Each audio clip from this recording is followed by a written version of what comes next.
Good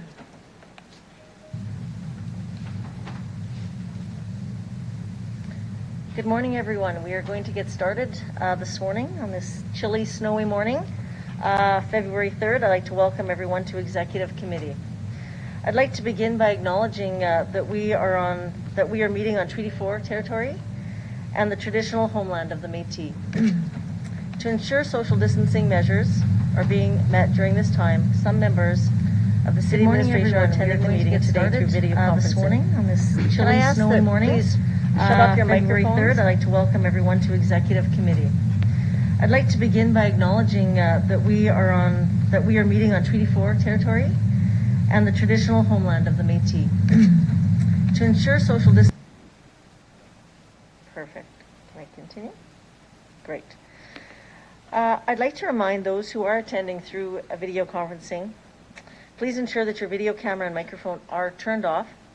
If a member of committee wishes to speak, that they enter your name in the chat window, please, in order to be placed in the speaking queue. When speaking, remember to please unmute your microphone and enable your video camera. And all votes will be conducted with a recorded vote. Delegations will be attending the meeting today through teleconferencing to address the committee on various items on the agenda. For the record, we do have quorum with all of councillors today other than Councillor LeBlanc. Just a reminder as well today that we will have a mandatory recess at 11:15 a.m. and an adjournment at 1:30. So we will move forward. Can I have someone please move a motion to approve the agenda, please? Councillor Moule. So moved, Hawkins. Councillor Moule, thank you for that. Anyone opposed? Seeing none, that's carried.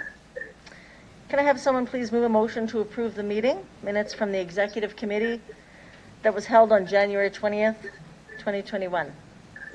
So moved, Hawkins. Thank you, Councillor Hawkins. Any opposed? Seeing or hearing none, that's carried. Okay, we're going to move on to administration reports.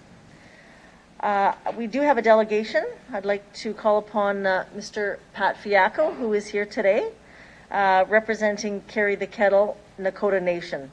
Are you there, Mr. Fiacco? Yes, I am. Can you hear me okay? I sure can. Welcome to committee, to executive, and I'd like you to, you know the role, of course, to introduce yourself. And for the record, the organization that you are representing, you will have 5 minutes to address the committee, and there may be questions after that. Go ahead. Well, thank you.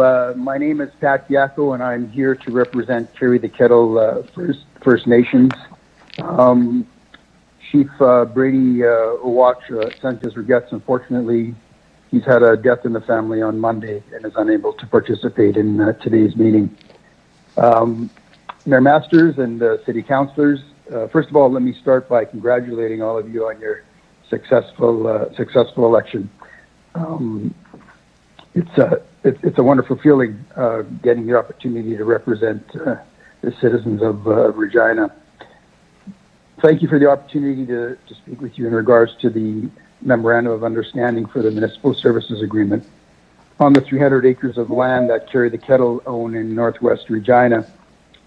They had purchased that land back in 1998 with a vision of development, and that vision is now starting to become a reality. We're in the process of working with Indigenous Services Canada in establishing reserve status for these lands, and one of the requirements is to have a municipal services agreement with the City of Regina. The Memorandum of Understanding will demonstrate the City of Regina and Carry the Kettle First Nations' commitment to negotiate an MSA for the development of the 300 acres of land. First Nations, which already have established urban reserves with MSAs in the City of Regina, include Cowessess First Nations, Sakamay, Star Blanket, Piepot, and Nikanit. And I believe the next item on the agenda is an MSA agreement with Gordon's First Nations today. The vision of this Carry the Kettle Urban Development Project is to create economic opportunities, build wealth, and enhance the quality of life for Carry the Kettle First Nation members for generations to come. The mission of the Carry the Kettle urban development project is to establish an urban reserve-based business residential environment and legislative framework that attracts developers, investors, and entrepreneurs. Our development will be phased in over 20 to 25 years, and in the short term, we are focusing on the groundwork for future development. This includes, but not limited to, active pursuit of the reserve creation process, negotiation with the City of Regina for an MSA, arranging of private financing for community planning, land use zoning, infrastructure on the Carry the Kettle land, and implementing bylaws applicable to development, business, and tenancy activities expected in the future on the CTK lands. We look forward to working with the City of Regina for the benefit of the Carry the Kettle membership and the citizens of Regina. And I am more than happy to answer any questions that you may have. Thank you. Thank you, Mr. Fiacco, for your presentation. Are there any questions for the delegation? Okay. Councillor Mancinelli, go ahead. Thank you, Matt. Through the chair, you mentioned in your presentation a 20 to 25 year outlook on development. I'm just wondering how that aligns with the current OCP and if that's been considered and planned with. Mr. Fiacco? Thank you for the question. Yeah, thank you for the question, Councillor Mancinelli. Yes, as a matter of fact, in our feasibility study and our business plan, we have taken into consideration the growth plan for the City of Regina moving forward. So that's all been taken into consideration. And of course, as we move forward with the development, this obviously will be in collaboration with the City of Regina, but also the surrounding businesses within the area and the neighbors, of course. So this is just the beginning of the process. Thank you for that. I would be a back fence neighbor, and I'd like to say thanks for the idea for investment, and I hope everything goes smooth. Thank you. Thank you very much. Thank you, Councillor Mancinelli. Seeing no further questions, Mr. Fiacco, thank you very much for your presentation, and you are able to leave the meeting this time. Thank you very much. Okay, we will now consider EX 21-7, the City of Regina and Carry the Kettle Memorandum of Understanding. Can I please have someone, Mr. Holden, to introduce the report? Thank you, Madam Chair. And it's great that we have former Mayor Pat Fiacco doing a presentation. It's like he had my notes in front of him. So I don't want to be repetitive, but I mean, today is a great day for, relationships and partnerships between the City of Regina and obviously Carry the Kettle and Nakota First Nation. This MOU supports our commitment to strengthen partnerships with First Nations. It's consistent with our official community plan and the goal of collaborating with community economic development stakeholders across the region to leverage economic advantages. And of course, this MOU is a step in transitioning the land to urban reserve status. It does not create any legally binding obligations on behalf of Council. Those formal commitments will come subsequently as a part of municipal servicing agreements. And we've signed many MSAs with First Nations organizations, and of course, Mr. Fiacco referenced a number of them. The urban reserve process is guided by the Treaty Land Entitlement Framework Agreement that was signed in 1992 by the governments of Canada and Saskatchewan, and the chiefs of 25 entitlement First Nations. So under that framework, land cannot be designated as a reserve until there's an agreement between the First Nation and the city where the land is located. As Mr. Fiacco indicated, the land involved in the MOU is located in the northwest corner of Regina and includes a land parcel south of Diefenbaker Drive and one north of Diefenbaker Drive, and it's bordered by Courtney Street to the west and the CN Railroad to the east. So this MOU sets out common objectives and guidelines that will guide our future discussions between Carry the Kettle Nakota First Nation and the city, and that ultimately will lead to a municipal servicing agreement that will be brought forward to Council for approval. And with that, between myself and Ms. Harlock and Ms. Goodwin, we'll answer any questions that you may have. Thank you very much, Mr. Holden. Can I have someone please move the report? Thank you, Councillor Stevens. Questions? Councillor Stadnichuk? The Chair, Mr. Fiacco did mention some of the existing urban reserves that are in Regina. I'm just wondering if you could, I didn't catch all of those names, if you could mention what they are and what the use is. I think I am familiar with, there's a gas station in one area, but just sort of like what the land use will be, and just kind of curious about that. Mr. Holden? So through you, Madam Chair, as Mr. Fiacco indicated, we've entered into a number of municipal service agreements with First Nations. Star Blanket for a portion of land at the First Nation University of Canada. Cowessess for property that's located on Albert Street and Angus Street. And Sakamay for a property that's just outside of the city limits. And then the Keeneat First Nation for a property on McDonald Street.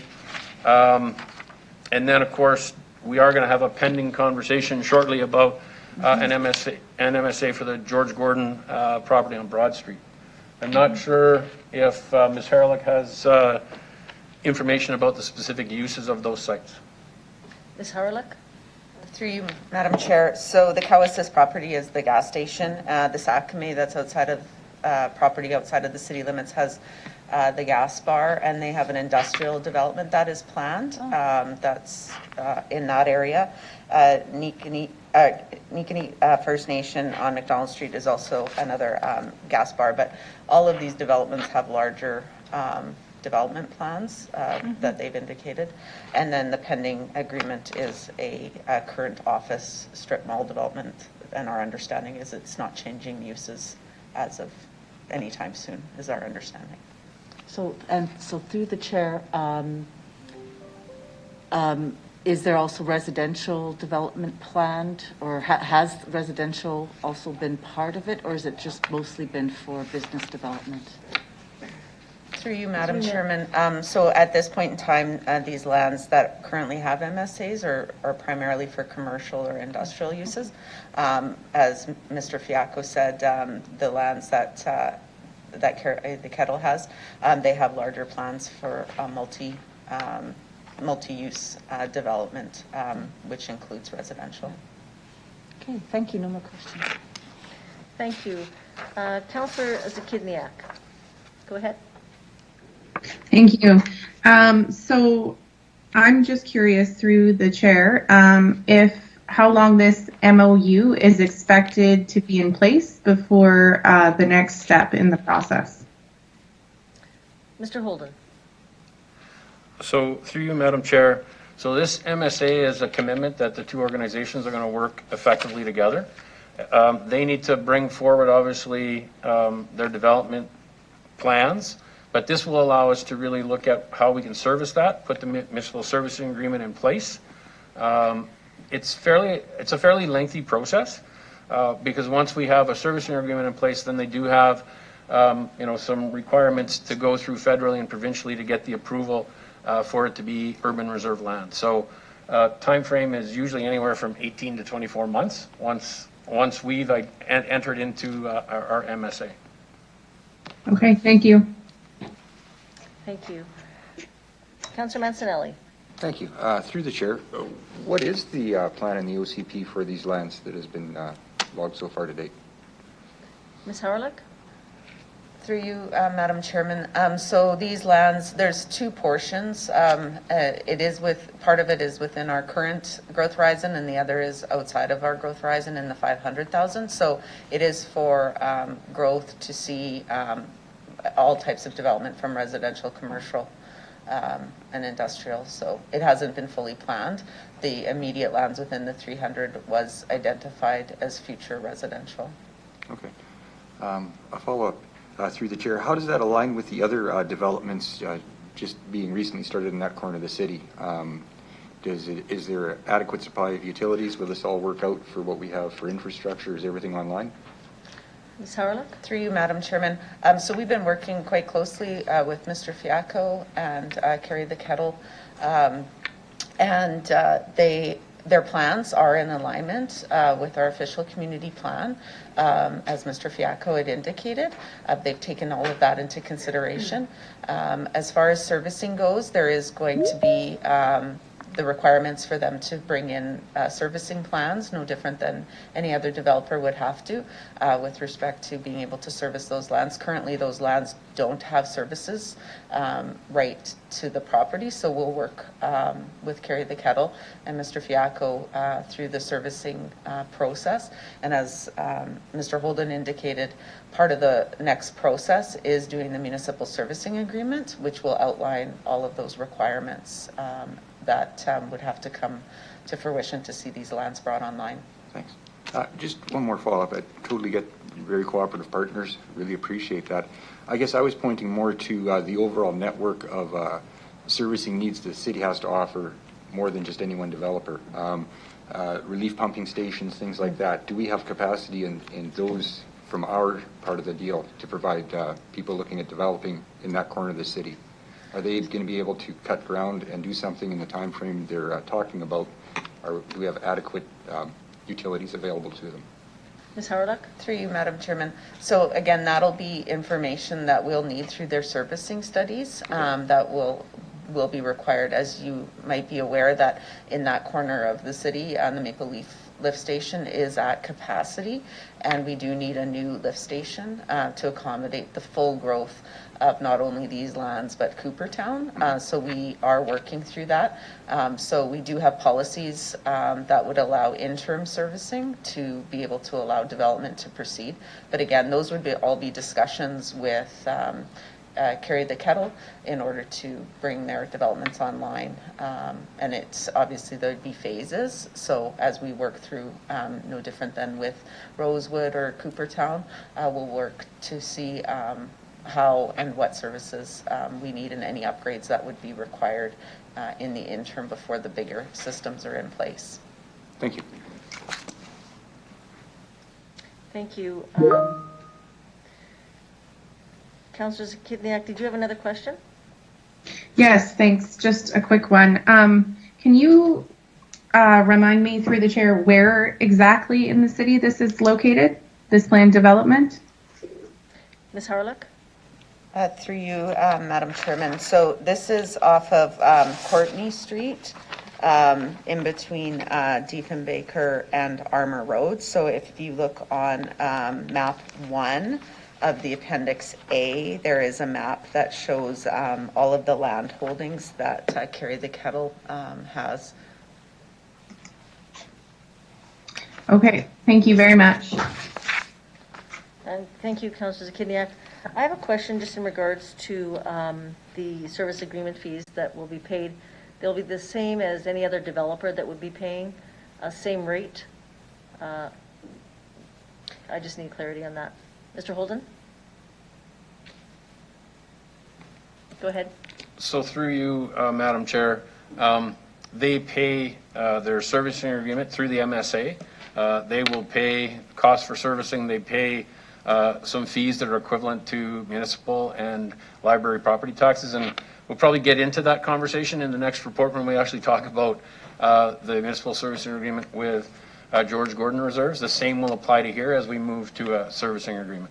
So yeah, they absolutely pay their share of costs under a different arrangement than municipal property taxes. Thank you. Yeah, I understand they'll pay, but I just want to make sure that what they'll be paying would be exactly what a developer would pay, the same fee. It'll just be in a different contract. Through you. Sorry, Mr. Holden. Yeah, through you, Madam Chair. They definitely pay their share. It's through a different arrangement. And then, of course, once they have urban reserve status, they are eligible then for other federal and provincial grants, given the unique nature of the land ownership and the agreements that are in place.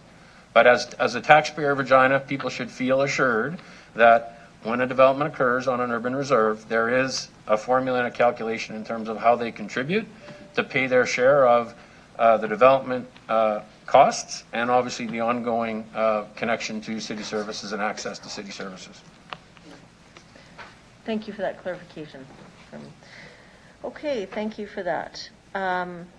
Seeing no other questions, I guess I will now call on the clerk to call the vote. Thank you, Deputy Mayor. I'll begin with Councillor Stevens, please. In favor? Councillor Hawkins, In favor. Councillor Stadnichuk, In favor. Councillor Findura. In favor. I understand Councillor LeBlanc has joined the meeting. Yes, thank you. I had a chance to review before and I am in favor. Okay. Councillor Shaw, In favor. Councillor Zahidniak, In favor. Councillor Mancinelli, In favor. Councillor Mole, In favor. Mayor Masters, In favor. Councillor Brescian. In favor. Carries unanimously, Deputy Mayor.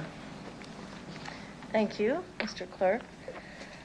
Okay, so we're going to move to EX 21-9.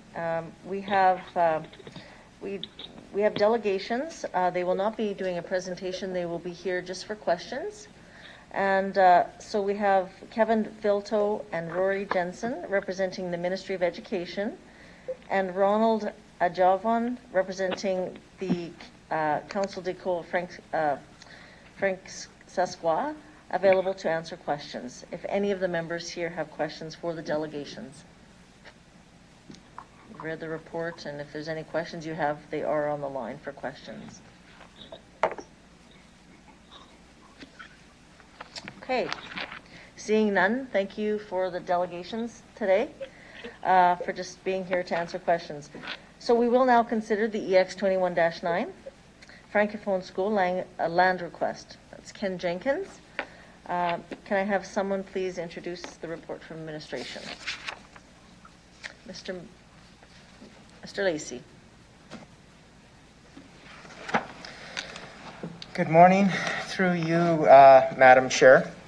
So just as background, in the fall of 2020, the province of Saskatchewan, you might recall, had announced the construction of a new Francophone school in Regina. Particularly, they were targeting that school in North Regina.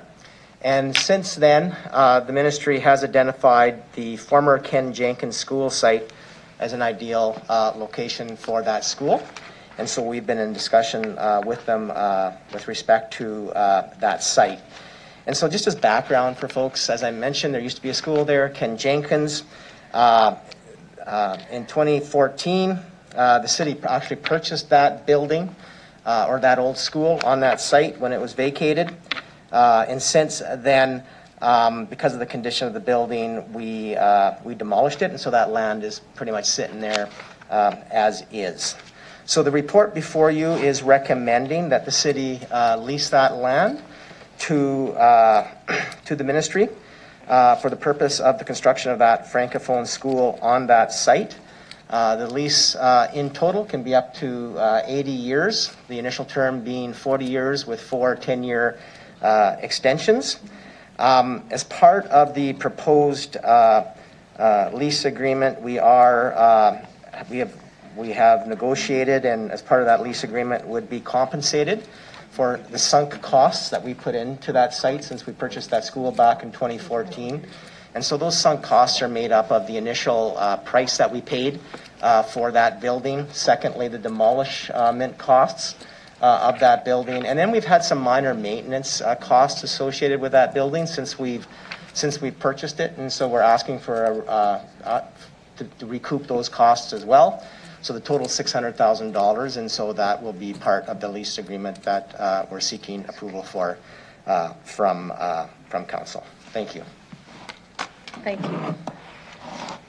Any questions for administration?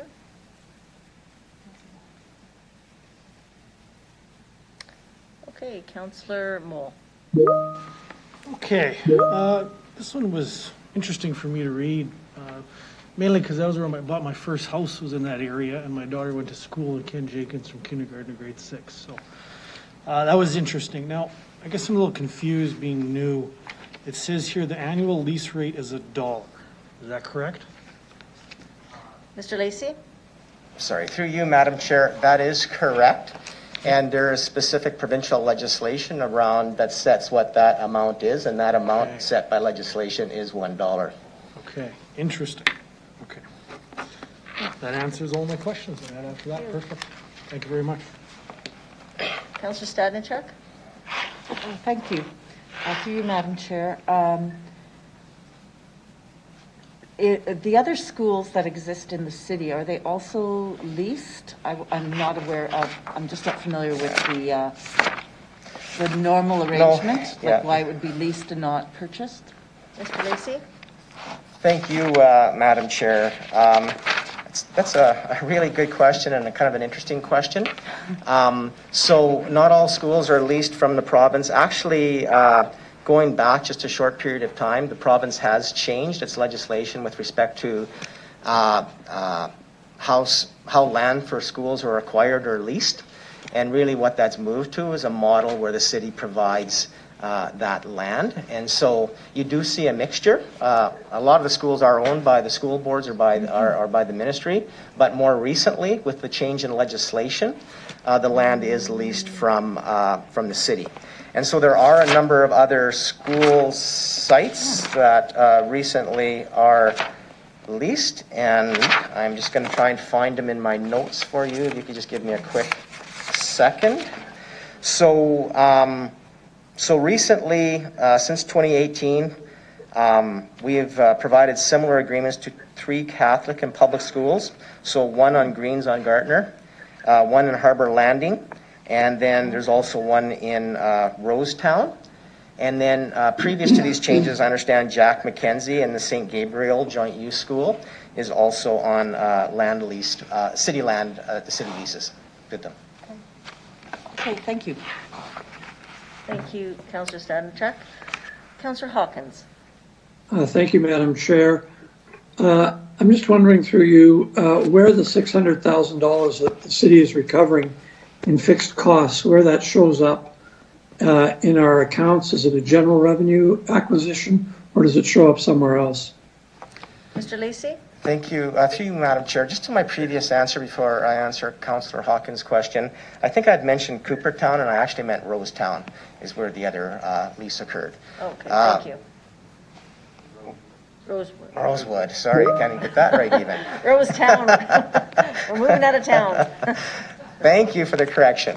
To Councillor Hawkins' question, I believe that these funds go into the land development reserve, and that's where the initial funds came out of for those expenditures. But I'm going to ask Ms. Bisdell to confirm that for me. Ms. Bisdell?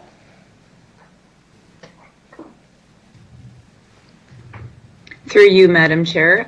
Yes, I do believe the funds go into the Land Development Reserve.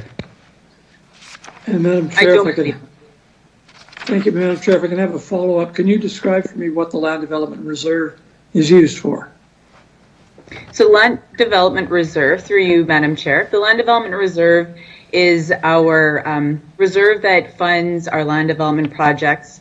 So revenue from our land development projects go into it, and any costs incurred for developing that land comes out of it. As well, any lease revenue that we generate through leasing existing properties also goes into the Land Development Reserve. Thank you very much. Thank you, Councillor Hawkins. Councillor LeBlanc, your hand is up. Did you want to ask a question or? Yes, please. Okay, no problem. You can do it this time. If you don't mind using the chat, though, that would be better. Yeah. But no problem. You go ahead. Thank you. Yeah, my question was, I saw that land has an appraised value of about 3.1 million. We tried to sell it several times, presumably at market value, and now we're proposing essentially giving it to the Ministry of Education for about 600,000. So I take it from that there was no attempt to sell it on the market for well below that appraised value of 3.1, somewhere between the 600,000 and the 3.1. Wonder if I can just get some clarification on how decisions like this are made to forego the opportunity to sell land like this at something less than fair market value, but higher than what we're proposing here. Thank you. Mr. Lacey? Yes, thank you. Through you, Madam Chair. So more broadly, if administration is looking at an agreement where either the lease or sale of the land is below fair market value or hasn't been offered more broadly in a kind of a competitive or open, transparent process, we are required to come back to council and seek council approval. So that's why you will see I think you've seen one or two come from come from administration here in the last month or two, and you will see this happen over the course of your term, where we're coming to you to talk about sale or leasing of land, and that will be in cases where fair market value is lower than what the valuation is, or B, it hasn't been offered in a public offering. With respect to this land, we've owned it since 2014, and we have been approached, on a couple of occasions with respect to developers potentially interested in developing on this property.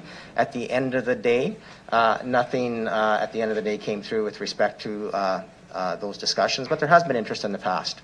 I hope that answers your question. Councillor LeBlanc? Yes, thank you. So that is very useful background. I just have one follow-up, which is, on my math, we'd be taking about a $2.5 million loss from the appraised value, which I appreciate hasn't garnered that sort of offer on the market, and what we're proposing here.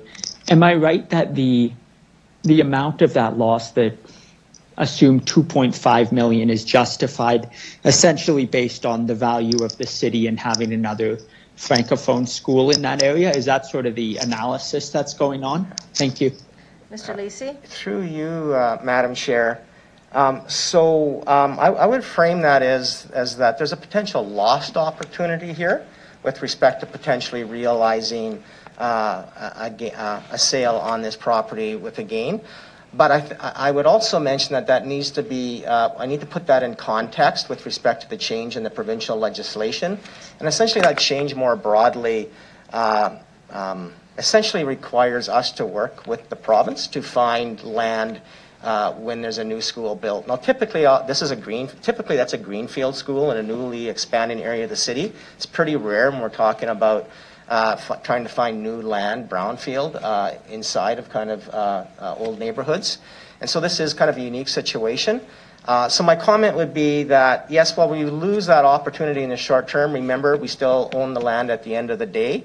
But B, there is an obligation for us as a city to find land for this school to be located on. And so if council, is uncomfortable with this land, all it means is we need to return to the negotiating table and see if there's any other city land that we can provide. We do think the school board thinks this is the best location, and we think it's reasonable, especially given there was a former school on this site, for us to work with the province to make this land available. That's great. Thank you. Thank you, Councillor LeBlanc. Councillor Zakidniak?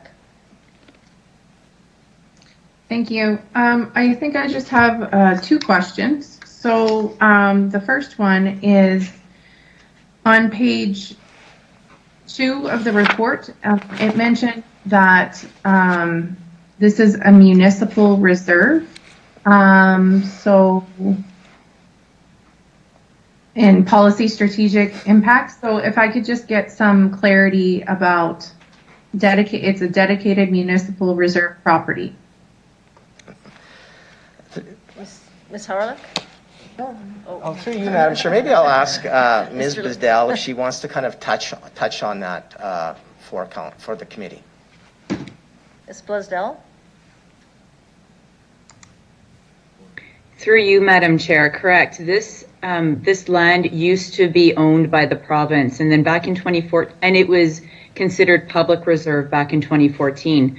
Once the province no longer requires lands such as public reserve, they are offered to the municipality, which will then be transferred to municipal reserve if not sold or redeveloped. So this land is in the process of being transferred into municipal reserve because we have not sold it, which is that's what the designation is of the land for schools.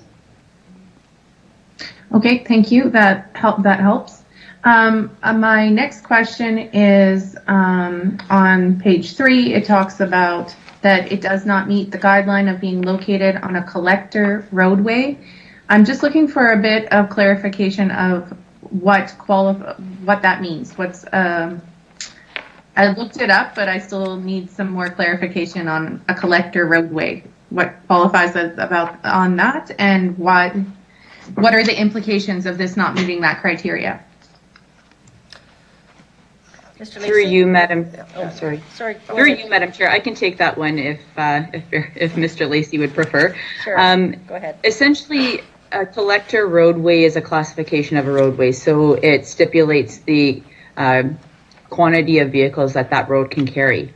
The road in front or around adjacent to the Ken Jenkins school site is not a collector roadway. However, the guidelines for school site reuse say that we don't have to have all of the criteria or the recommendations met, but those need to be considered. So there will have to be traffic impact assessment done to make sure that the road is adequate, or if there has to be any upgrades to the road to carry the amount of traffic that will be generated by the school. That will be part of the development process. Okay, thank you. I have one follow-up question through the chair. So you're saying the road to access the school isn't currently, may not meet the requirements needed for the amount of traffic that will come with the school? Through you, Madam Ms. Chair, Brazil? that's correct. The road that is adjacent is considered a local roadway. I believe that's the term that we use, is a local roadway, not considered a collector. So there's different specifications for different classifications of roads. Okay, thank you very much. I appreciate it. That's everything. Thank you. Councillor Mancinelli? Basically on what Councillor Zakiniak was asking about for the collector roadway in the school, will this lack of a collector roadway be compensated for in design of the school with something like a service road approach or some type of a traffic mitigation measure for people who may be driving kids to school and dropping them off? Ms. Besdell? Through you, Madam Chair, the details of what the development will require for infrastructure impacts will all be done through the development stage of the school. So we're not there yet. And the design hasn't even been completed of the school. So it's a bit premature to really comment on what kinds of, if there will need to be any additional infrastructure and what that would look like. Understood. Just to follow up, I was more asking if that would be something that we would just imply as a requirement as we started to design. Are those the type of measures we would take to compensate for the lack of collector roadway? Just for an example. Ms. Besdell? Through you, Madam Chair, I may refer that question to Ms. Hauerluck because it is more specific to a development application. Thank you. Ms. Hauerluck? Or Mr. Lacey, would you want to start? So Go ahead. through you, Madam Chair, maybe just one comment before Ms. Hauerluck makes a comment here. So the report before you is really about the lease of a property to the province for the eventual building of a Francophone school on this site. Just like dealing with any developer that's looking at building a property on a piece of land, whether it be city land or other land, they have a permit and a building permit and development process that they need to go through. Okay. And so part of that will require, for example, traffic assessments. If the traffic and that will be done by the city's planning department, through the city's planning department. They'll need to come forward with that information. They'll need to do those reports, and if those reports indicate adjustments need to be made, etc., they need to the satisfaction of city through the Regina Planning Commission come up with plans basically to address any concerns that are identified through that separate process, not that process here today. And maybe I'll just ask Ms. Hauerluck if she has any additional comment. Ms. Hauerluck? Through you, Madam Chairman, Mr. Lacey is absolutely right. We'll take all of that information at that time to determine what requirements would be needed for any roadways and access to the sites during that process. Okay. Councilor Mancinelli? I guess just to comment, so I give some clarity for why I'm asking that. Knowing it's not meeting the guidelines and they're probably building a school for a larger capacity than when they replaced. I also know there's only one taxpayer and taxes go towards building schools, so the extra cost of traffic mitigation or service roads might not be welcomed. I want to just follow up while we're giving this permission to make sure we're not building a mess into a neighborhood that exists already, to know that we are following through with those kind of measures and they are being thought of and considered. That's my only purpose for going down that road. And just one more follow-up question after my comment. You described a lease system that's been occurring in the last decade with the school boards for lease of land. It sounds like it's changed the dynamics of how we gain income from the land we control. I wonder how that has been analyzed and if it's been reported back when we've reported on the other changes of funding from government in the last couple of years. Has that been part of the puzzle that we've been looking at, how we might be missing funding? Mr. Lisi? Through you, Madam Chair. So, that change, I believe, has happened in the last 3 or 4 years. So it's been relatively recent. And certainly, I think, just not Regina, but it's probably fair to state more broadly that obviously use of city land and finding city land, I think it was a concern raised. My understanding is at the time that this legislation change was made. Certainly I think it, has the potential. In this particular case, I think it's unique because it's brownfield again, right? Certainly there is the potential to have some impacts around that piece. It's part of the broader analysis that we do with changes in provincial funding, et cetera, both positive and negative, and what the net impact is. That certainly, the work that we've done to date really hasn't factored that in. Having said that, that's something I think that we probably need to think about moving forward.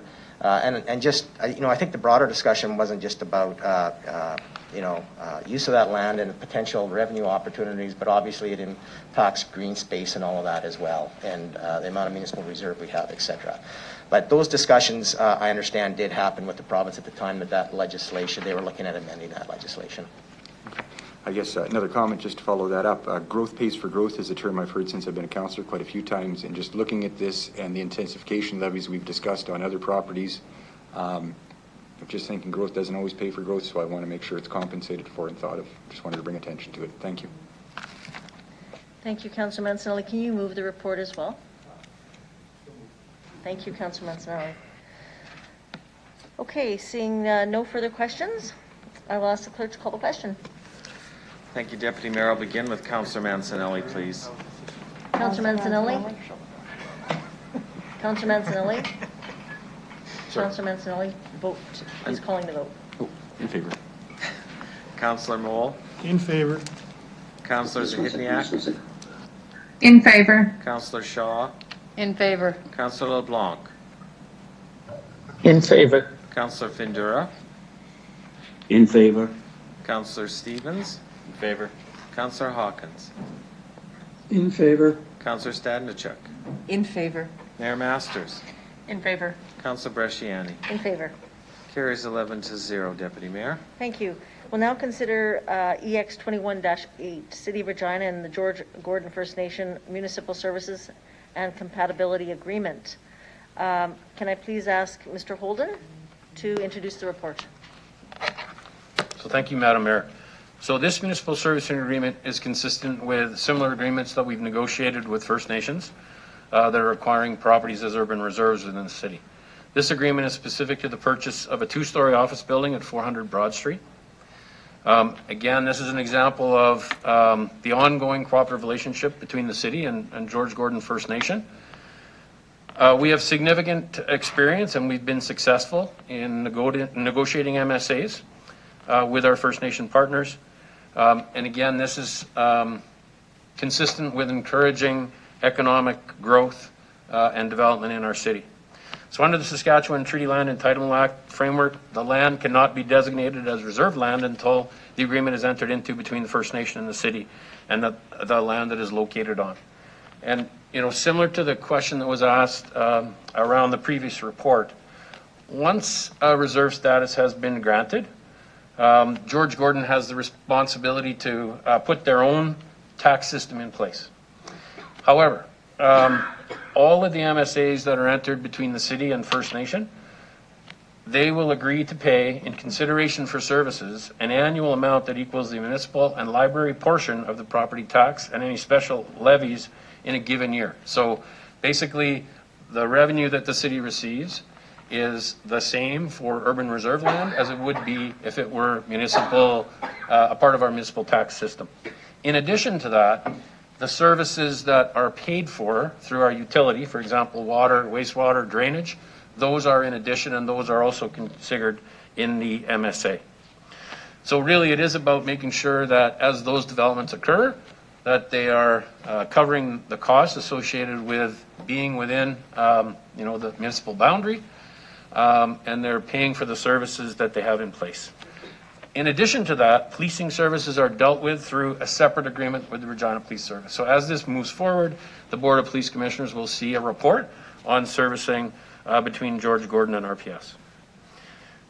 The other piece is, and it was asked in the previous report, obviously the developments that occur have to be consistent with city bylaws, our OCP, so the developments fit in a community, and they're a part of the overall planning process that Ms. Harlock and her team oversee. And with that, prepared to answer any questions that you may have. Thank you very much. Can I have someone please move the report? Councillor Stevens? And go ahead, Councillor Stevens. Thank you. I have a question through the chair about the police service agreement. Mr. Holden, as you mentioned, in this agreement with George Gordon, they'll pay the equivalent of standard municipal property taxes. And that cost would go towards policing. But what the report stipulates is they'll have a separate agreement. Is it then possible that they could actually say, we do not want RPS service? And what would that mean? Would that mean that they don't have to pay the full amount for municipal taxes? Would they be required to develop their own policing model? And if they did opt out of it, would that mean that the RPS would have no obligation to respond for calls for service? Mr. Holden? So through you, Madam Chair, I'm going to ask Mr. Weary to provide comment in that regard. Mr. Weary?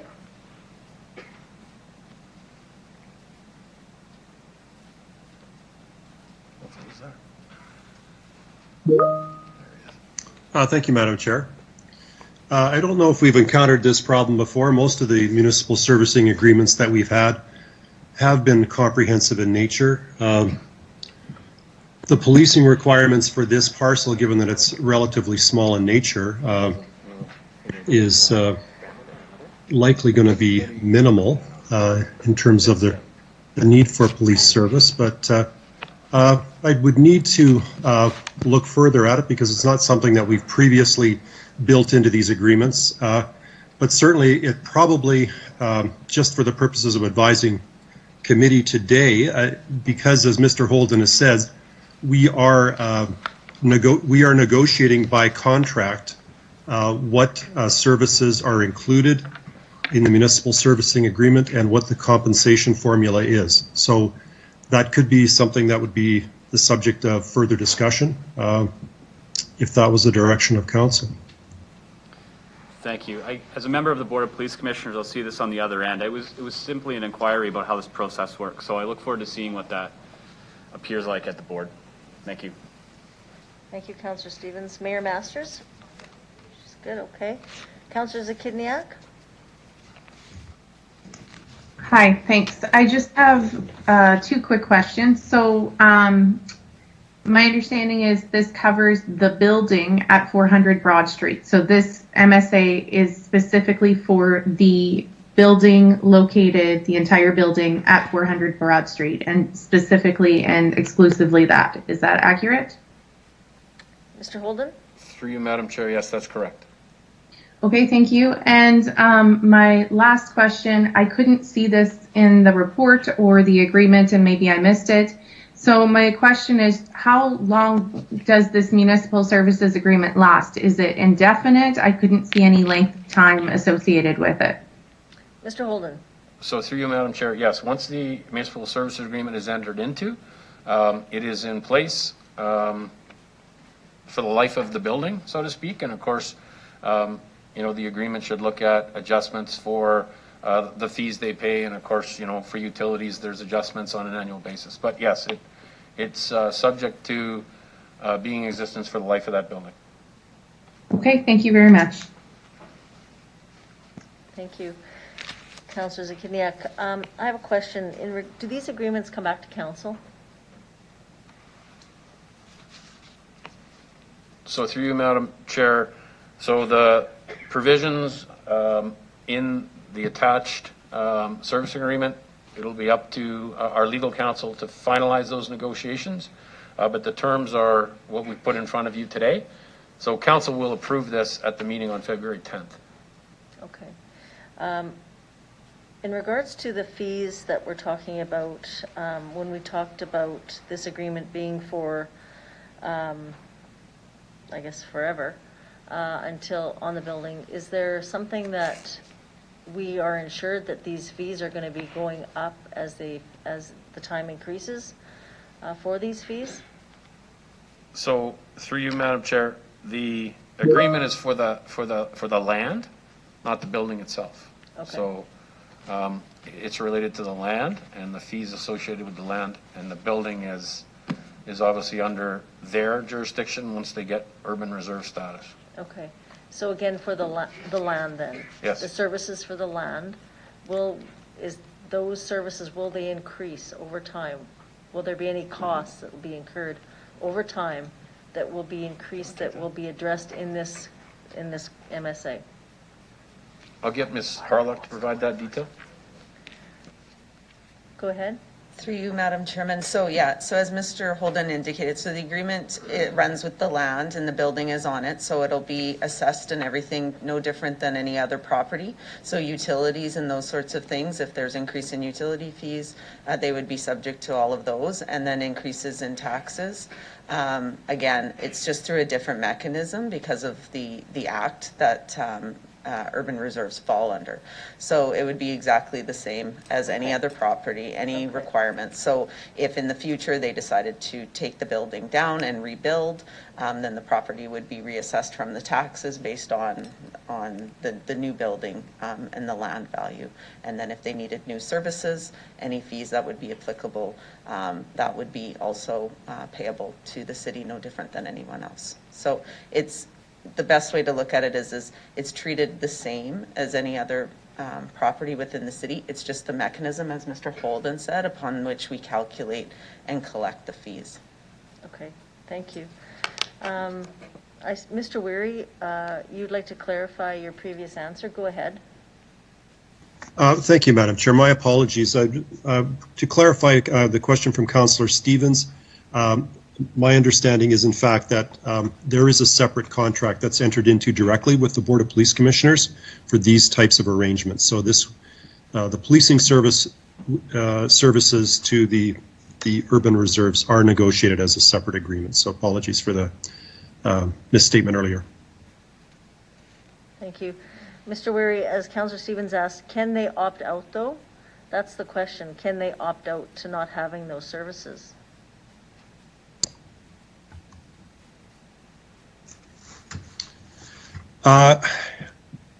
Given that it's contractual in nature, that would be something that would have to be answered by the police service, but I wouldn't want to say conclusively that they can or they can't, but I believe that they can, because sometimes First Nations do have their own police forces, so I believe they are not required to use the Regina Police Service as their policing authority.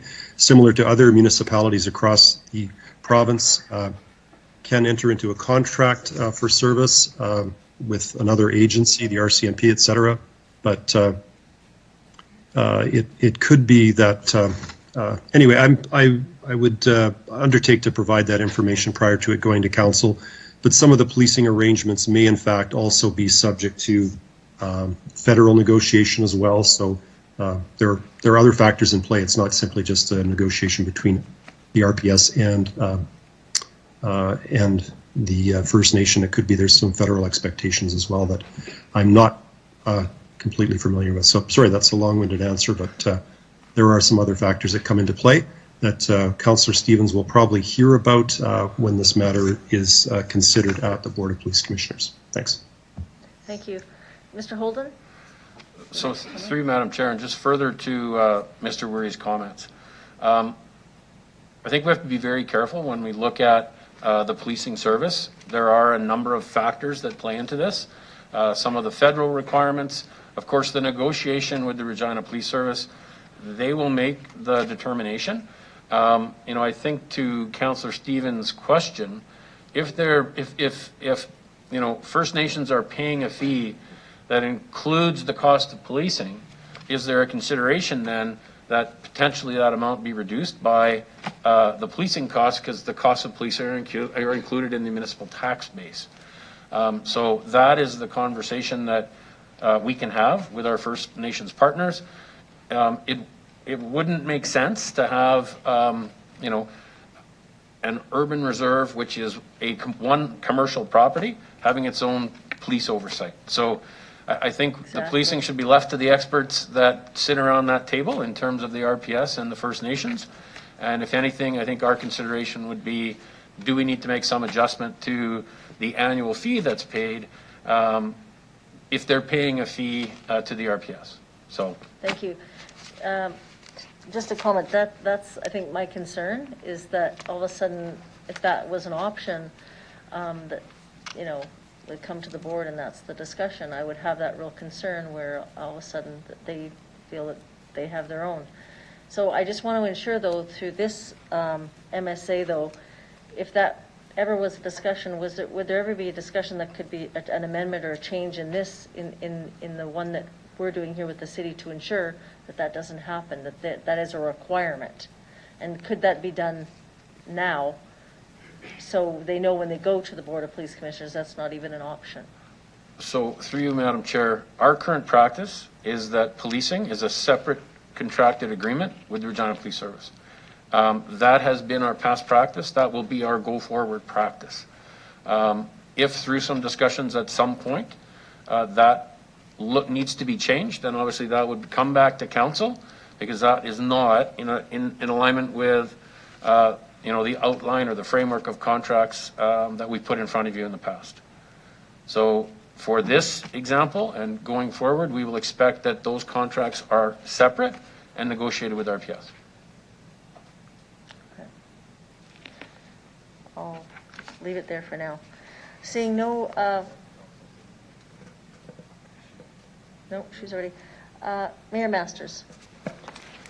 Just for a point of clarity, actually, to ease your mind a little bit, perhaps, Councillor Bresciani, I just want to verify, if I understand this correctly, George Gordon is presently looking at their council approving this exact same document. And it goes in perpetuity, correct, Mr. Holden? Through you, Madam Chair, that is correct.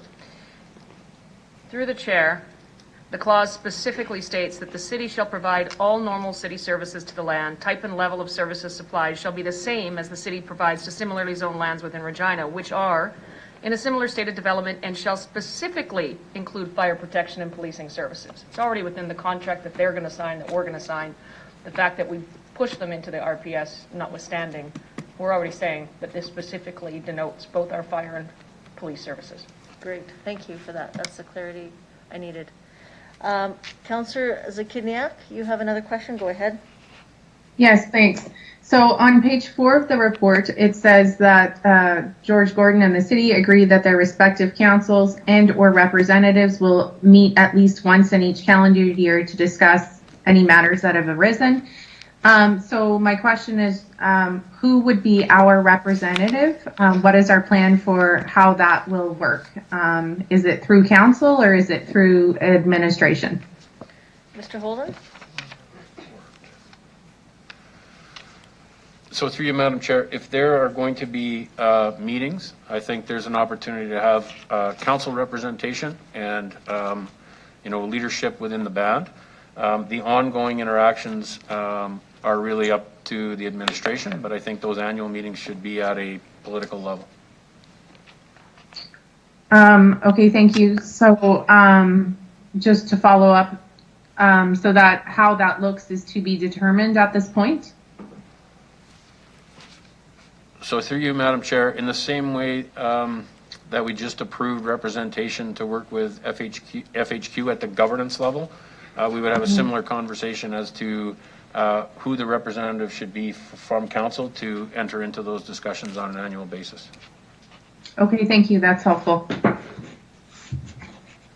Thank you. Seeing no further questions, I will ask the clerk to call the question, please. Thank you, Deputy Mayor. I'll begin with Councillor Stevens, please. In favor? Councillor Findura. In favor? Councillor LeBlanc. In favor. Councillor Shaw. In favor. Councillor Zahidniak. In favor. Councillor Mancinelli. In favor. Councillor Mole. In favor. Councillor Stadnichuk. In favor. Councillor Hawkins. In favor. Mayor Masters. In favor. Councillor Bresciani. In favor? Passes 11-0, Deputy Mayor. Thank you, Mr. Clerk. So we will now consider the EX 21-10 Heritage Community Association Garden Lease. Mr. Lacey, if you can please introduce the report. Thank you. Through you, Madam Chair. So the Heritage Community Association is requesting to lease land from the City of Regina to install a new community garden adjacent to the office that they're currently leasing from the city, which is on 11th Avenue and is the old number 1 fire hall. As per the community gardens policy, the city works with many community associations to identify city-owned lands that are suitable for this type of use. This location was suggested by the community association and as a suitable location, and we're recommending council approve this lease of land for a community heritage garden. Thank you for that. Can I have someone please move the report? Thank you. Councillor Shaw. Any questions for administration on this?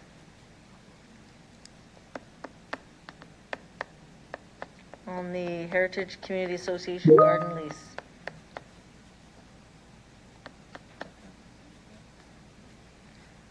No, I don't see any. Councillor Zakidniak? Thank you. So I'm just curious, what currently exists in the space where the garden is going to be located, or may be located, through the chair? I'll refer that Lacey? question to Ms. Bisdell. Ms. Bisdell? Through you, Madam Chair. Currently, there is, as you can see on Appendix A, there's no permanent fixtures. There is a little bit of grass, and the rest is hard surface and a walking path. So there is nothing that has to be removed for the community gardens to be placed. And I just want to remind committee that these are temporary portable community garden planter boxes, so they'll be raised. Okay, thank you. Is that the space where there used to be, or maybe still is, like a small playground structure? I'm just trying to picture it in my head. Ms. Bisdell? Through you, Madam Chair, I don't have the question or the answer in front of myself. I will maybe refer this question to Mr. Krawchuk if he's on the call. Mr. Krawchuk?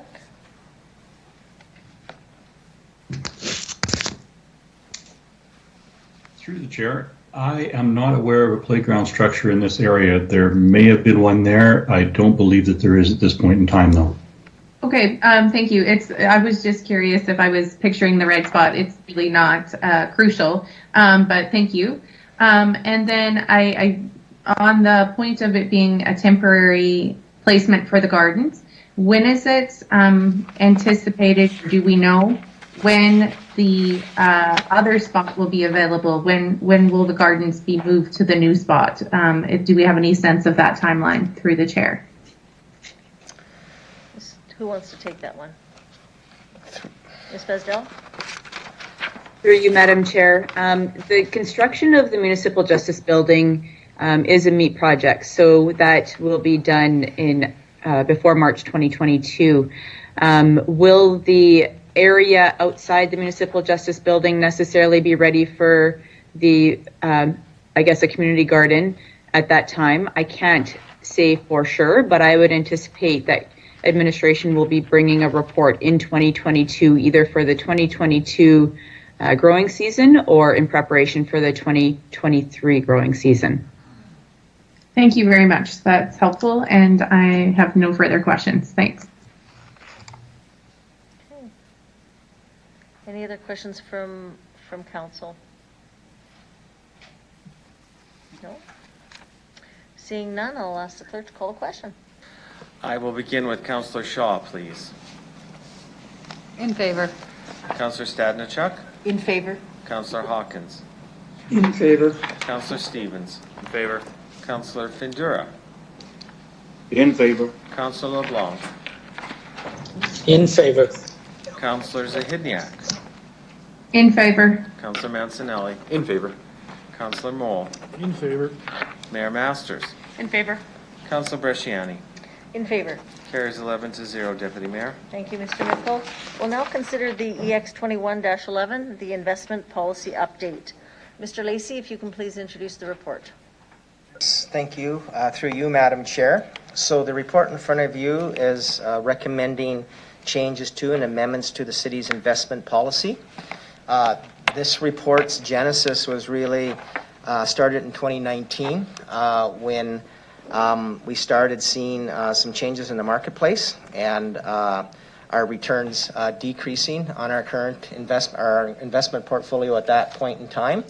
And secondly, in reviewing our investment portfolio, we had realized that it hadn't been reviewed also in over a decade.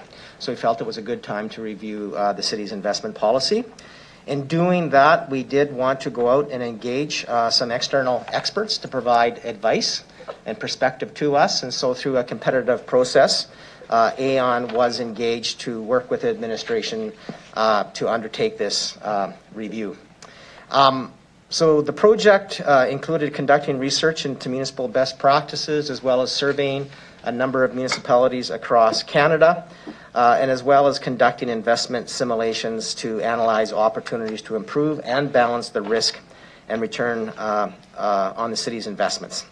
And so the report before you lays out recommendations coming out of the review. And some of the key material changes that are being recommended include one, including equities as an allowable investment. And the report and the review that we did, I think, does demonstrate that including equities can improve returns with the same or less risk than investing wholly in fixed income, which is the only investment vehicle allowed under the current policy. Secondly, the recommendation is to separate cities' investment funds into three groups based on when we think those funds will be required. So a short-term grouping, which would be 0 to 3 years horizon, using those funds, midterm, 3 to 5 years, and in a long-term portfolio of greater than 5 years. The third key recommendation or piece coming out of the review was to basically initiate and formalize a role of an investment committee and also have some formal public reporting requirements to council that haven't existed previously with respect to the performance of the city's investment portfolio. And then finally, continuing to invest using professional investment managers for all investments other than GIC in the management of our bank account. We as administration believe that the recommendations before you with respect to amendments to the investment policy will decrease the overall risk of our investment portfolio while providing an opportunity to achieve better returns. Thank you. Thank you, Mr. Lacey.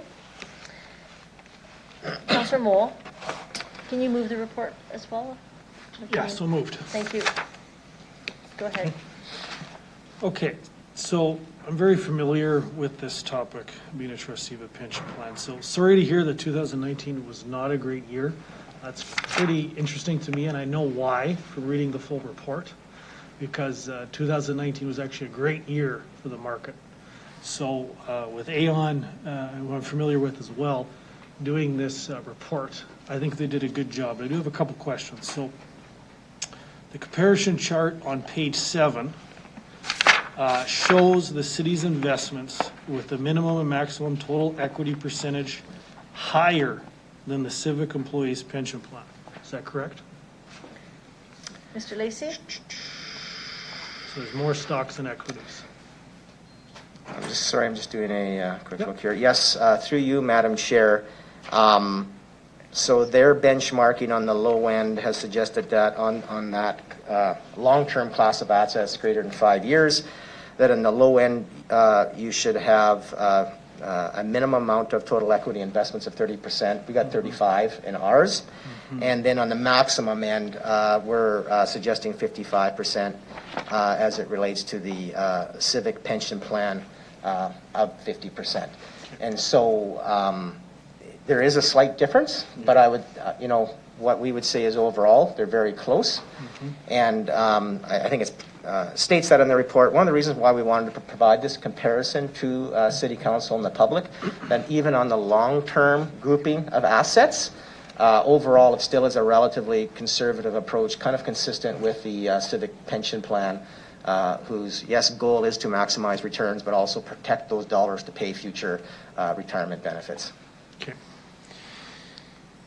Okay, so this is Aon's recommendation to represent more and more riskier equities than the civic pension plan. This is Aon's recommendation, right? Mr. Lacey? Through you, Madam Chair, I would say in the mins and max, yes, we're about 5% higher. So I guess one could frame it that way. I would mention that we have looked at other municipalities that have taken the prudent investor approach where they're allowed to invest in equities. And when you look at the size that they're allowed to invest into equity portfolios, I would say this report in front of you is on the more conservative end. So many other municipalities do have the ability to invest more in equities than what we're recommending to council through this policy at this time. Okay, thank you very much. Councillor Moule, anything else? No, thank you. Thank you. Councillor Stadnichuk. Thank you, Madam Chair. My question is I'm trying to understand what kind of monies we're talking about when we're looking at the investments. What is the kind of total amount of money that we're talking about, and where does it come from? Does it come from reserves? And because they're in reserves, we want to invest that money. So I'm just trying to get a bigger picture of the total monies that we're talking about here. Mr. Lacey, Yes. great question. No, thank you through you, Madam Chair. So the total amount of funds that we invest or have in the bank over the last 2 or 3 years have averaged around $400 million. And so basically what would be invested would be those that we wouldn't see as needing as immediate needs. That 400 million, just as a comparison, I know for folks that might sound like a lot of money, but Saskatoon as an example, a similar sized city, maybe slightly bigger operating budget, their investment portfolio is around 500 million. So to put that in perspective. Secondly, the money is really, I'd characterize it made up of 2 areas, and I'll stretch it into 3. So first off is, and oftentimes the largest component is our capital program, and so funding that's been set aside for capital projects, approved capital projects, where the expenditures actually have not been incurred yet, even though the projects have been approved, and so having that cash available to pay for those projects. Secondly, a significant sum relates to our reserve balance. I'd say the capital project piece is probably close to 50% of that amount. Then we have the reserve piece. And so this is basically, we do have reserves. Many of those reserves are self-sustaining reserves, so ensuring the cash related to that reserve balance is available. And then there's a component that I would talk about timing. So when taxes come in, they're typically due June 30th, but then, throughout the year, then that money's paid out for the remainder of the year. So sometimes there's a little bit of a timing gap between when revenues come in and the matching of the expenditures. And so those would be the 3 sources, but the primary sources are the first 2 that I mentioned, reserves and capital projects. Okay, thank you very much. Thank you, Councillor Stadnichuk. Seeing no further questions, just in regards to, you've indicated here the recommendation, the 3 different timelines from short, midterm, and then long term. So the long term would be how long? So the long term would be greater than 5 years. So funds that we think that we would not require for greater than 5 years, or that we're estimating that would be our minimum balance beyond 5 years. And what would that amount be? So, as we look forward to moving and implementing this policy, I think what we would be looking at is of that amount that I mentioned, that long-term amount, once again, we want to be fairly conservative here, would probably be about 20% of the funds available for investment is what we're estimating at this point in time. Okay. So is that, would that be the chart on page 5 then? I don't believe we've included that in the report, but let me just pull up page 5 report. So through you, Madam Chair, so the chart on the bottom of page 5 is basically the assets and the guidelines with respect to that short-term fund. So those would be funds that we think we're going to use between now and the next 3 years. And so just for council, what the bylaw would say is that those funds designated to be used within the next 3 years can be invested into basically just either bonds, money market funds, or GICs. And then within each of those classes, there's minimum maximums that we put in. And we put the minimum and maximums in really for diversification purposes and to reduce risk. Okay, good. And then just back to the short term and the mid and the long term. So just give me the breakdown that you're thinking. So 20% in the long term, and then what would be the short term and the midterm consideration? Through you, Madam Chair. So what we're looking at here initially is short term 40%, midterm 40%, and long term 20%.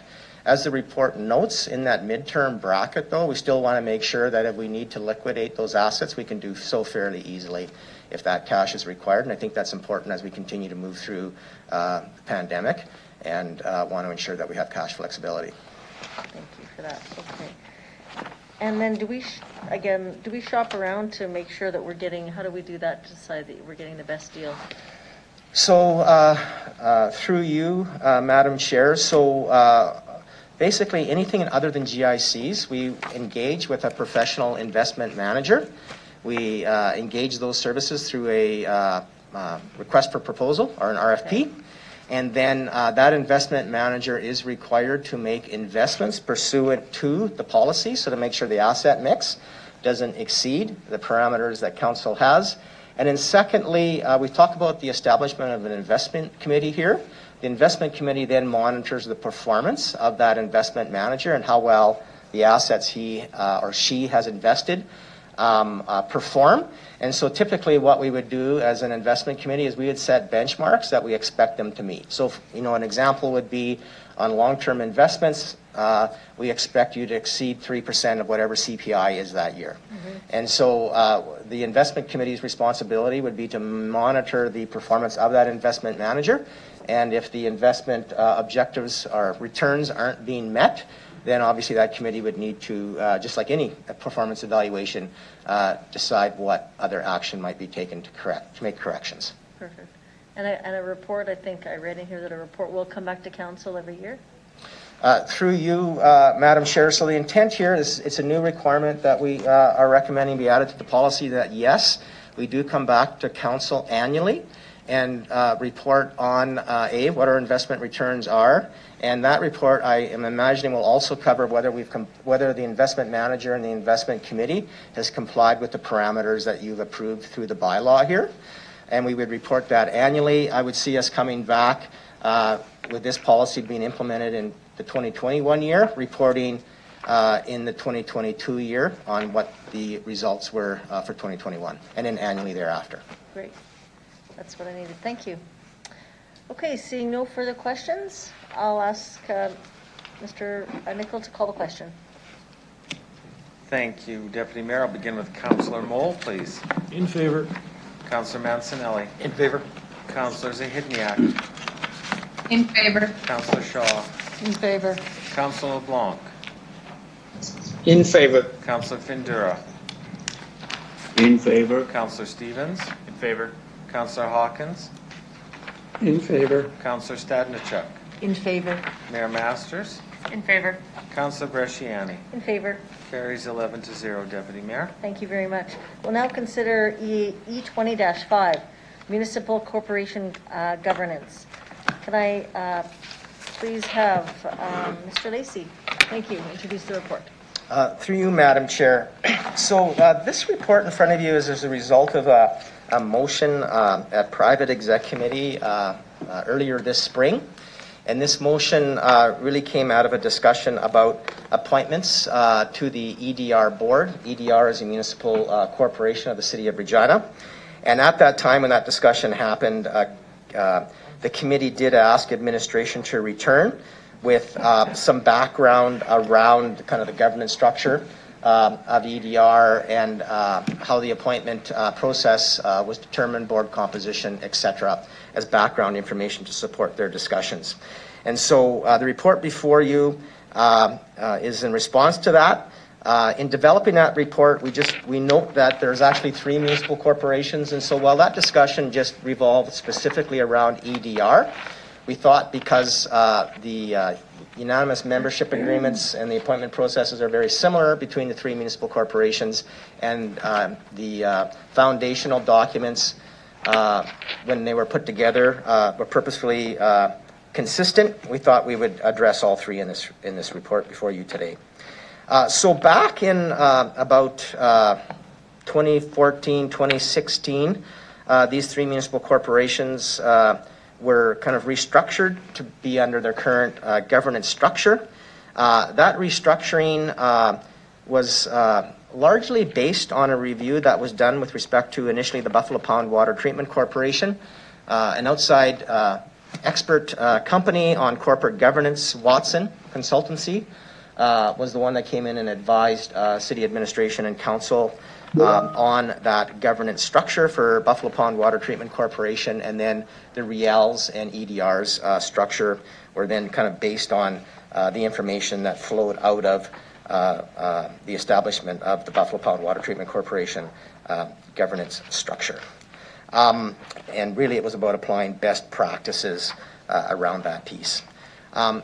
When administration did that, the goal was that those municipal government entities be led by boards who would run the day-to-day business and affairs of that organization with an entrepreneurial and return on investment focus, and that council would provide oversight by appointing members to these boards and by making specific decisions outlined in the UMA. And so the unanimous membership agreements really kind of require what is expected for these corporations to report back to council and what type of things they got to come back to council for to seek approval on before they can proceed forward. So overall, the report before you with respect to the appointment of board members, the discussion was really around council potentially appointing more members to these boards. And the discussion, my understanding was with respect to appointing elected officials to these boards. Around this piece, at the end of the day, there's no hard and fast rule that specifically states, what the number should be. Our general review of this matter as administration is that the boards have been structured to be independent, to have individuals that bring expertise and skill sets associated with what the objectives of that organization are. And the UMA was intended to be structured such that there's a reporting and accountability relationship to council. So I would conclude my comments by saying, I guess the advice administration is providing here is, while there is no hard and fast rule, our recommendation would be to limit the amount of elected officials on these boards. I think that's generally best practice, but you do see that vary across different organizations, and this is not an exception with respect to having elected officials on the board. And secondly, another consideration council may wish to consider that if the discussion around perhaps appointing more elected officials relates to some concerns about what's being reported back to council, that I think there's opportunities also, perhaps instead of appointing more elected officials, if there's a desire to make some changes to what comes to council, either formally through changes to the UMAs or through more clear articulation of what council's expectations are, we certainly would be, as administration, supportive of working with you to relay that to EDR or the other 2 municipal corporations more broadly. Thank you. Thank you, Mr. Lacey. Can I have someone please move the report? Councillor Shaw.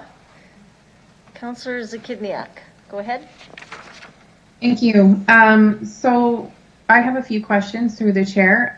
First, why is there no city representative on Buffalo Pound board? Mr. Lacey. So, thank you. Through you, Madam Chair, maybe I'll just make some initial comments, and then Mr. Weary might have additional comment as well. I wasn't with the city at the time these all came together. I think when you look at the three municipal corporations, there is a spectrum, I think, that you could call with respect to independence and the importance of independence and operational oversight. So with respect to Buffalo Pound, the primary piece there is the safe delivery of water to both the cities of Regina and Moose Jaw. And so on that spectrum, I'd say if you're looking at those three organizations, that would be the organization that I'd want to have people that are engineers and have the right skill sets and overview to provide oversight to that board.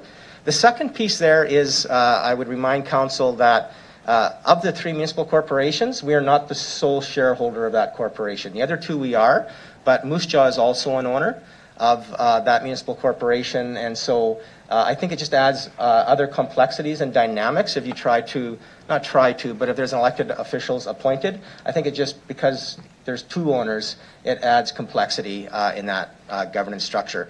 And maybe I just ask Mr. Weary if he has any additional comment. Mr. Weary. Thank you, Madam Chair. Yes, the Buffalo Pound water treatment plant has always been managed in a unique way, going back to when it was originally constructed. It's always been a what is called, historically was called a contractual joint venture between the cities of Regina and Moose Jaw.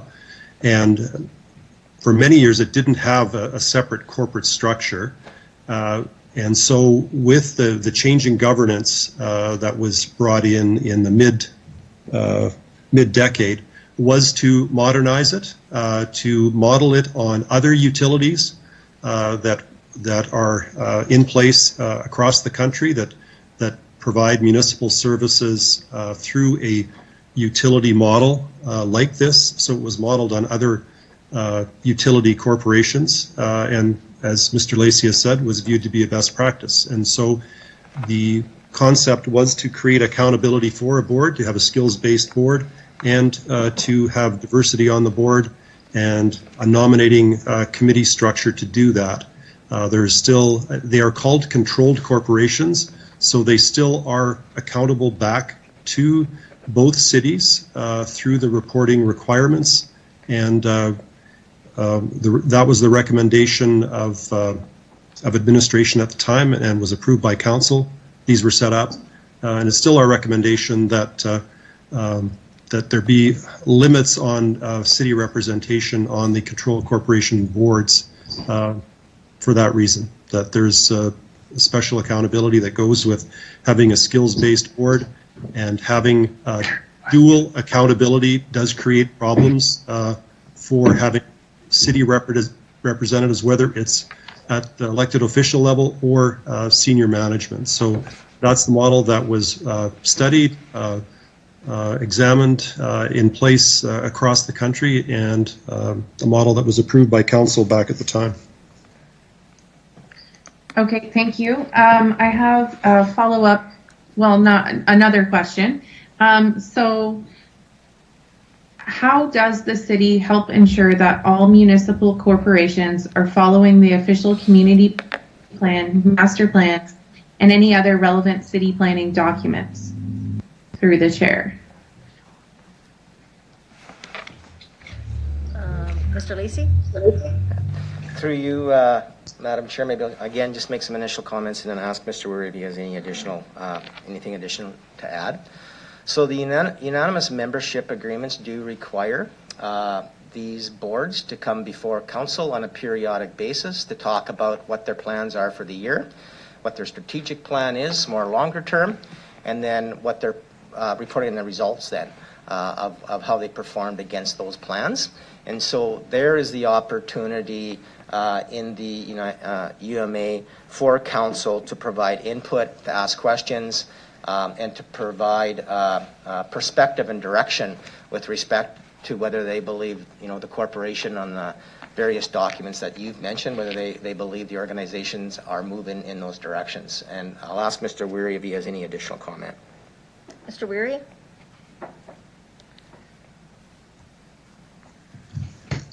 I don't have much additional to report. We do work in a collaborative way, both at administrative level and at the political level.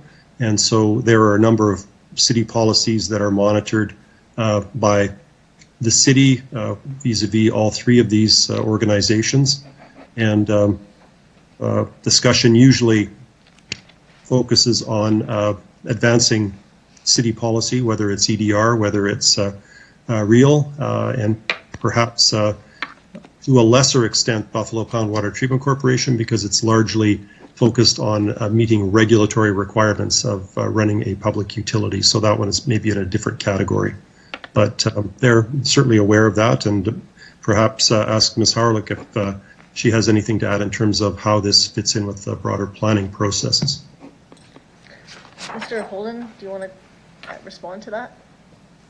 So just further to Councillor Zakidniak's question, realizing that if REAL, for example, and they've presented their strategic plan to council, REAL 2.0, if they're going to undertake commercial development opportunities, et cetera, they're going to undertake a project, then it obviously has to go through our planning processes. So that will come through Planning Commission, come through council. Different set of circumstances, but if EDR is working with a proponent to try and attract a business entity, industrial, commercial, what have you, then that entity itself will then have to go through the city processes of planning approvals, et cetera. So they will be required to make sure that they are satisfying the requirements of our OCP, our planning regulations, et cetera. And as Mr. Weary indicated, to a lesser extent, obviously with Buffalo Pound, because there's a different purpose. But, when they look to make enhancements, expansions, et cetera, again, they've got to go through permitting processes and receive the necessary approvals. Okay, thank you. I have a follow-up question, which is, so there's some level of autonomy, just to make sure I'm understanding, in the decision-making processes of these municipal corporations, and then some things do need to be approved or presented back to City Council. So there is a mixture of how they operate, just for clarity. Mr. Lacey? So through you, Madam Chair, so the relationship is governed by the unanimous membership agreement. And so as you've characterized it, I'd say yes, that would be a general characterization of the relationship. They are independent nonprofit boards, but yes, they have an accountability and a reporting relationship to the city through the UMAs. Okay, thank you. And I have one last question, which is for whoever wants to take it through the chair. Do you have suggestions for how we can improve or ensure alignment of municipal corporation strat plans with our city's strat plans? Like, does anybody have suggestions for that, or is the general consensus that that process is working fine at this moment? Mr. Holden? So through you, Madam Chair, currently I sit as an appointed representative on the board of REAL. I'm non-voting. I also sit as an observer on EDR, and those two boards, always their starting point is, where's the city at? How does this fit with our official community plan? How does this align with the economic growth plans that are in place? So I think it is working right now. If there's a gap, it possibly is in the reporting back to council. So I know both organizations have said we need to get in front of council on a more frequent basis to give them updates as to our activities. And that applies for both EDR and REAL. And, again, you do see the Water Corporation, Buffalo Pound, coming in front of you with a semi-annual report and their annual report. It's much more technical in nature, but you do see, the CEO at the plant, Ryan Johnson, in front of you at least twice a year. So I think to Mr. Lacey's comments earlier, if there's a concern that, that the organizations are not in alignment, then there's an opportunity for council and those boards to engage directly. And the easiest way to do that is through more frequent reporting in front of council. Okay, thank you. That's all I have for now. Thank you. Councillor Stevens. I just want to be clear on what the report is suggesting. It's a receive and file. Your main advice here is status quo, correct? Am I reading that? Mr. Lacey? Through you, Madam Chair, that's correct. Okay, thank you. Another issue that weighs heavily in this report is the conflict of interest. It's been discussed. By comparison, for instance, many of us will sit on the business improvement districts. There we'll work on budgets, we'll discuss the bid mill rate, etc. And then it comes to us as councillors. So we're on the receiving end of decisions as well as part of the decision making. Similarly, I sit on the Board of Police Commissioners where we establish our own budgets, and then that comes back to me and I put on a different hat to make a decision in a different capacity. So what would make this different if I was on a municipal corporation like EDR, Buffalo Pound, etc.? Mr. Lacey. Through you, Madam Chair. So I'm going to refer the question to Mr. Weary because I think there's some legal aspects to this piece. Mr. Weary.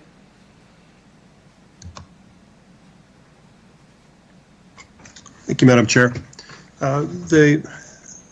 Most of the organizations that Councillor Stevens is referring to have specific provisions in them related to kind of joint responsibility because there is in some ways a more direct connection to the work that happens with the bids, and it's recognized in legislation. For instance, the Board of Police Commissioners requires that the mayor sit on the board and that there be councillors, a certain number of councillors. The bids are the same. They are provided for, council representation is provided for in the Cities Act. So those ones, and the same with another one I can't recall if Councillor Stevens referenced, but also the Public Library Board is the same, where by statute, council is required to have membership on those boards.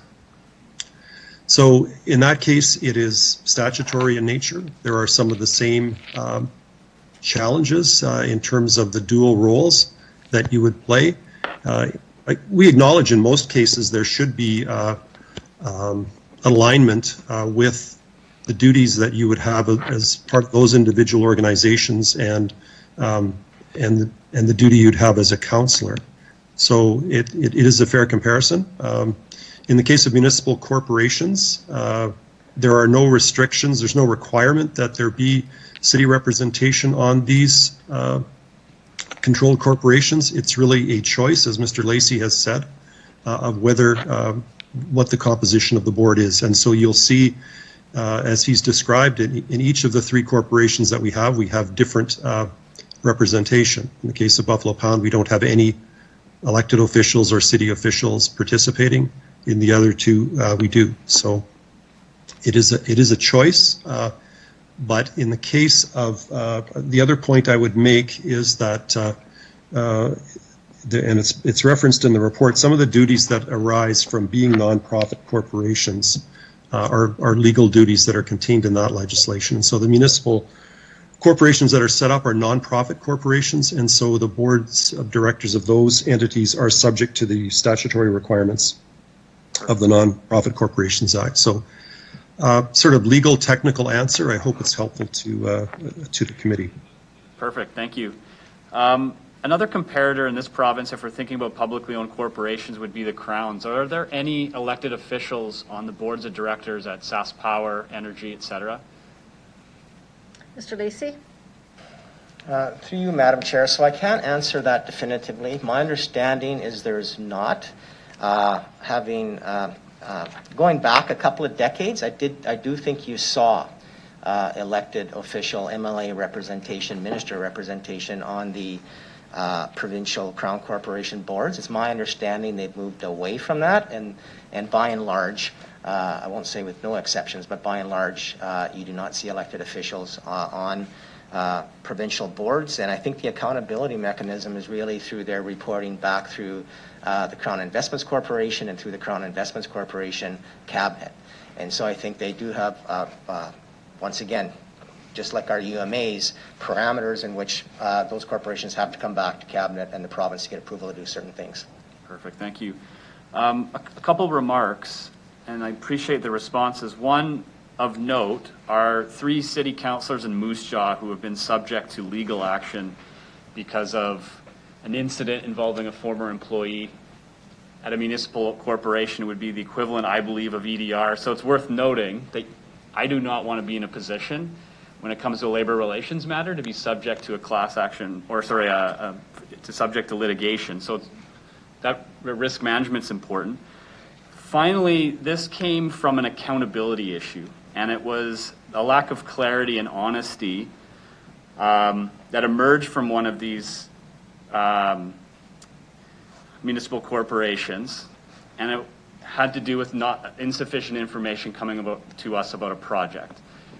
And it had nothing to do with the staff, but it was an initiative that was talked about in the community. Council was not briefed on it, and so it became a concern about having other elected officials serve on those boards to keep tabs of what was happening.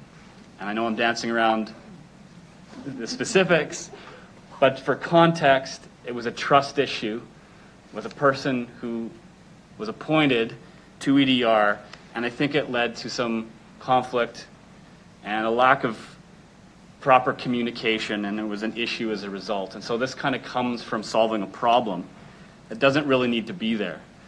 So I think there was a lesson learned, and I think it's important to communicate to those corporations as well as city staff that we need to have this dialogue. And I don't think there was anyone in any of those positions acting in staff in the municipal corporations that deliberately did this. So I think the advice here is sound. The final accountability issue is it was never told to us until really the end of the my first term that council can appoint anybody to EDR, for instance, and we just assumed it had to be the mayor. I'm speaking about the position, not the individual. I hope now going forward that we put that in the regular rotation when we're deciding who's on there, and we have a discussion like we would for any other board. So I will support the status quo, but I think there has been a message communicated, and I think we're all better for it. And I agree with the arm's length relationship and the expertise of staff and a proper board doing its job based on expertise. So thank you. Thank you, Councillor Stevens. Councillor Moule. Okay, thanks for everybody's questions earlier. Most of mine were asked already and answered. So just curious, on the Buffalo Pound Independent Board of Directors, they're going to be approving the over $200 million project. Do any of them have procurement experience? Obviously, you referred to engineers. Just curious about that board. Thank you. Thank you for the question through you, Your Worship. So all 3 municipal corporations have a skill and experience matrix that they have for their board. So they're looking for a variety and a combination of skills that they think they need in order to provide oversight to that municipal corporation. And so the Buffalo Pound Water Treatment Corporation is no different than that. And so I do know that they, on that board, have a wide range of experience and skills related to running a utility. So at a minimum, I know they got a couple of engineering individuals on the board. They have a couple of people with financial background on the board. They have a lawyer on the board. And so there is a broad range of mix. And typically when we come before council with recommended appointments to those boards, we'll kind of speak to the fact that they have these skill matrix and that the individuals that they have before council today for nomination are here because of, and typically that relates back to some of the skill sets that they believe would expand the experience on that board and the skill sets necessary to run the organization. Okay. Awesome. Through you, Madam Chair, I think this question might have been answered earlier, but I'm not entirely sure. So when I'm reading through this report, it says EDR was, the current form of the board was 2016, Buffalo Pond was 2016, Real was 2014. So before that, did they operate independently, and was there council representation on those committees? Mr. Lacey? I'm going to refer that question to Mr. Weary, who I think has more corporate history. Mr. Weary? Thank you, Madam Chair. Historically, there's been different names for this entity. It used to be called the Regina Regional Economic Development Authority. It's Regina Opportunities Commission. Previously, the previous governance structure it had a board. It operated somewhat independently, but was more directly accountable to council. It was created under a city bylaw, so it was more in the nature of almost like a committee of council. But it did have a separate administrative structure separate from the city. So it was a little bit it was an unusual arrangement, but that was what was previously in place prior to this being converted to a formal not-for-profit municipal control corporation. So it had some of the features of what it currently has, and I recall that typically the mayor was one council representative that did sit on the board. So there were a lot of things that carried over with the change to a formal municipal controlled corporation structure. But that's the way it was before it was set up under a city bylaw. Thank you very much. Thank you. Mayor Masters. Apologies. Go ahead. Yeah, I keep pushing the buttons. It's a habit. Through you, Chair. I'm going to clearly articulate that I did serve on one of these organizations, so keep that in mind as I'm talking as a member of this round right now. In terms of the report, I stand in favor of it because I do see it from the other sides in terms of both the conflict of interest legislatively, but as well in terms of proper governance. So you create these entities to play in a space that it's difficult for elected officials to play in, as well as difficult for our administration to play in. So they're not quite private, they're not quite public. They get to play in this space and to be a little bit more nimble than we could be, as well as more nimble than administration can be. Mr. Lacey brought it up that every one of these organizations has a skills matrix with which they recruit board of director members.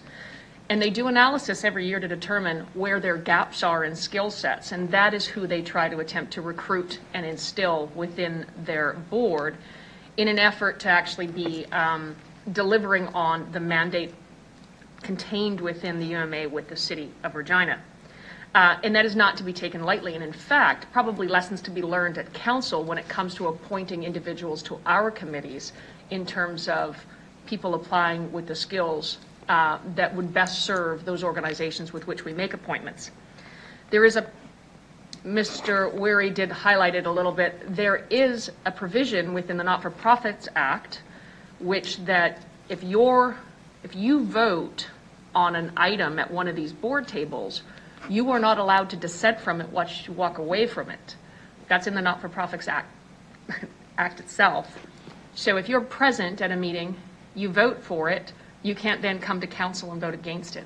It's just an inherent conflict, unless, of course, you dissented to it at the meeting and asked that that dissent be registered in the minutes. That was my understanding because we had issues previously at board tables, just to remind people about that piece of legislation. I think that the skills and experience and accountability issue is both are well noted. I think what Councillor Stevens was speaking about is in terms of making sure whoever we have sitting on our committees is accountable to the rest of council insofar as they're legislatively allowed to be, to make sure that we're keeping everyone apprised of what's happening. And I would concur with that completely. And for whatever it is I sit on it, definitely make that commitment to everyone. So I would agree with the status quo as it sits, but I'd be interested to hear if anybody has different opinions.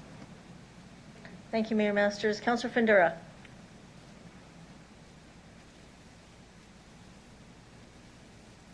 Thank you, Madam Chair. That's just a segue in from Mayor Masters through you.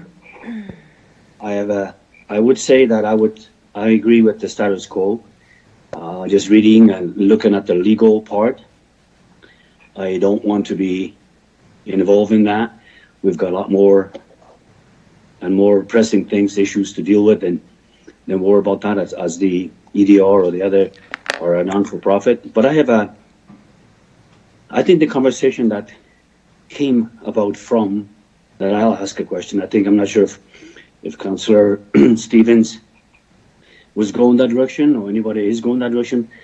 But my question is, if EDR is dealing on bringing in a business or a company into our area, we heard in their report that using the funds that are provided by the city, so the city taxpayers, and the company ended up outside of our borders, outside our jurisdiction.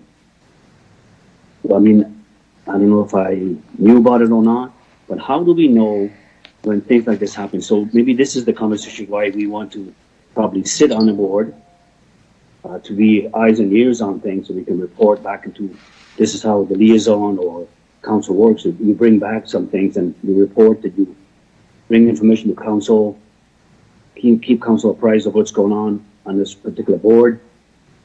So this one, it works on its own, and we didn't know that this particular group settled outside of our jurisdiction. So that means is when Mr. Lacey, I believe, or someone said about if it comes into the city of Regina and comes through any kind of a zoning, it comes to planning, it comes to council. But if it doesn't, then it doesn't come to us. We don't know about it. But yet, citizens of Regina are spending the cash, the money, to bring something like this in. So how do we, because you're talking about the nonprofit, it was changed to when ROC was in place, but we had a little more hands-on things like that. How do we, so the question would be, how do we get, so we don't get this kind of no information on something coming like big as a company moving somewhere. We spend lots of money on it, and it doesn't benefit. 90% of the benefit goes elsewhere. 10% stays here, but yet we spend the 90% of the funds. That would be my question: is that if anything about sitting on EDR, or who would bring that up? I mean, how would that work? There's some kind of a question pops up all the time. Is that this will come up, and I do believe that when we did get that information, a lot of the council's eyebrows were raised and going, what happened here?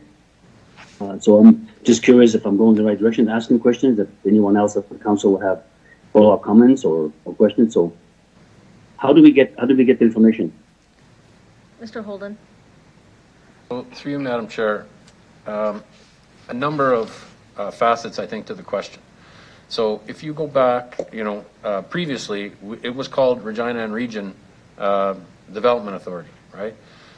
When we changed to Economic Development of Regina, there was always an expectation that EDR would look at things from a regional economic growth opportunity.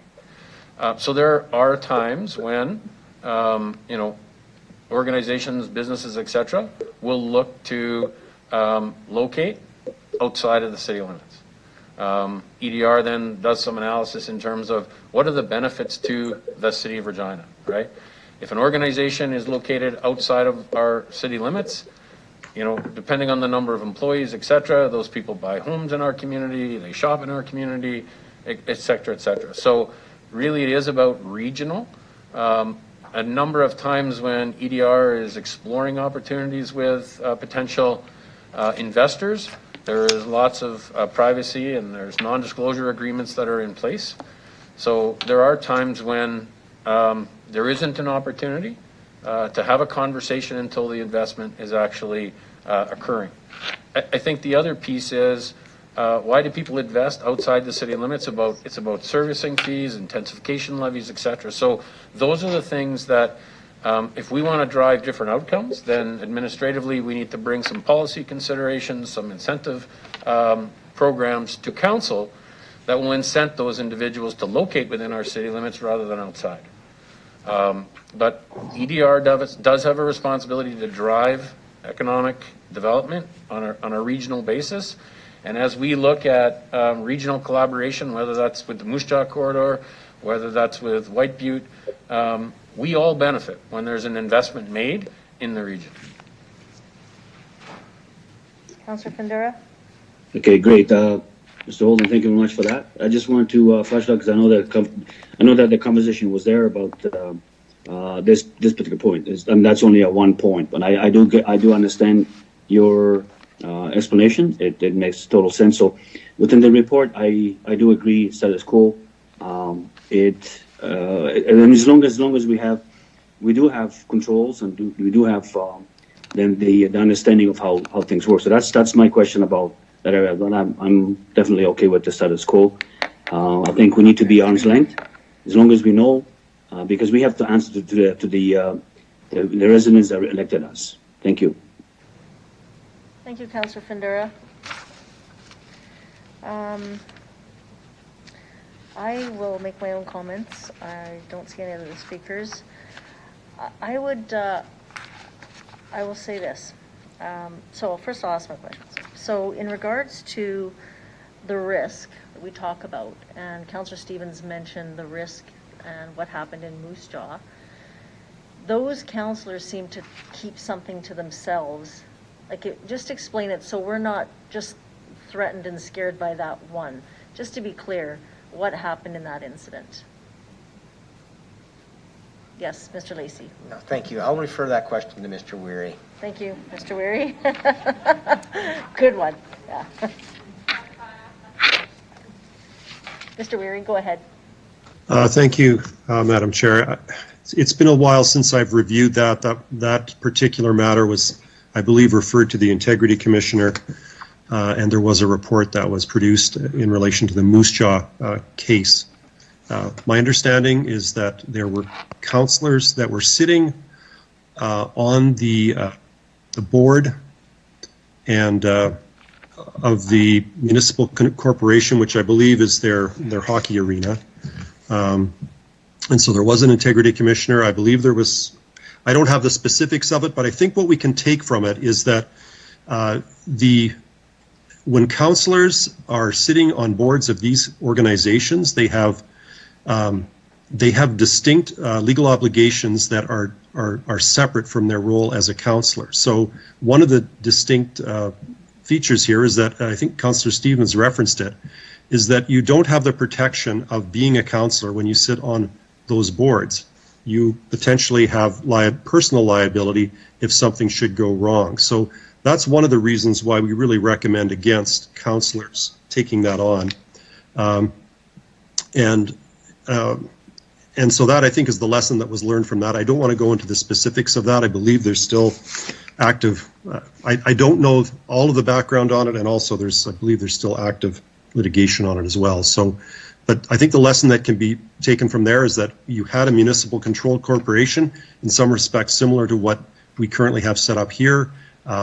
We had several councillors that were sitting on those corporations, and there was trouble with the day-to-day management of the organizations. And so that put the councillors in a pretty awkward spot in terms of having to sit and be reviewing the accountability of the management of the control corporation while also having councillors that were sitting there. So I think that's the lesson that we take from that, and I think the advice remains that it's important to be very cautious in terms of serving those dual roles. So apologies that I can't provide more detail than that, but certainly I could follow up if there's any information that we can provide of more detail between now and the council meeting when this report is considered. Okay, thank you for that.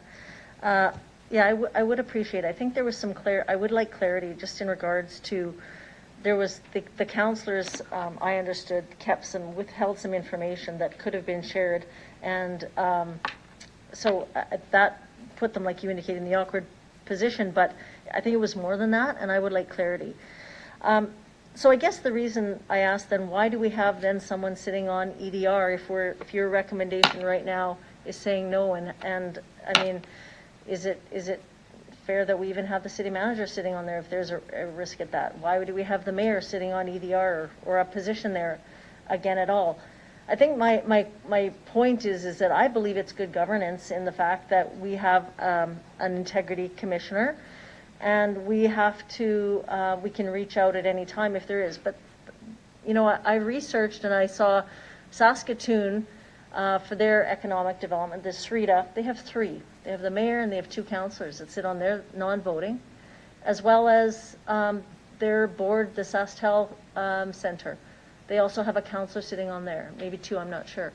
But again, and we've talked about this as a council, and I agree with Councillor Stevens in his point, it comes down to having the ears in the room as well as to the conversations.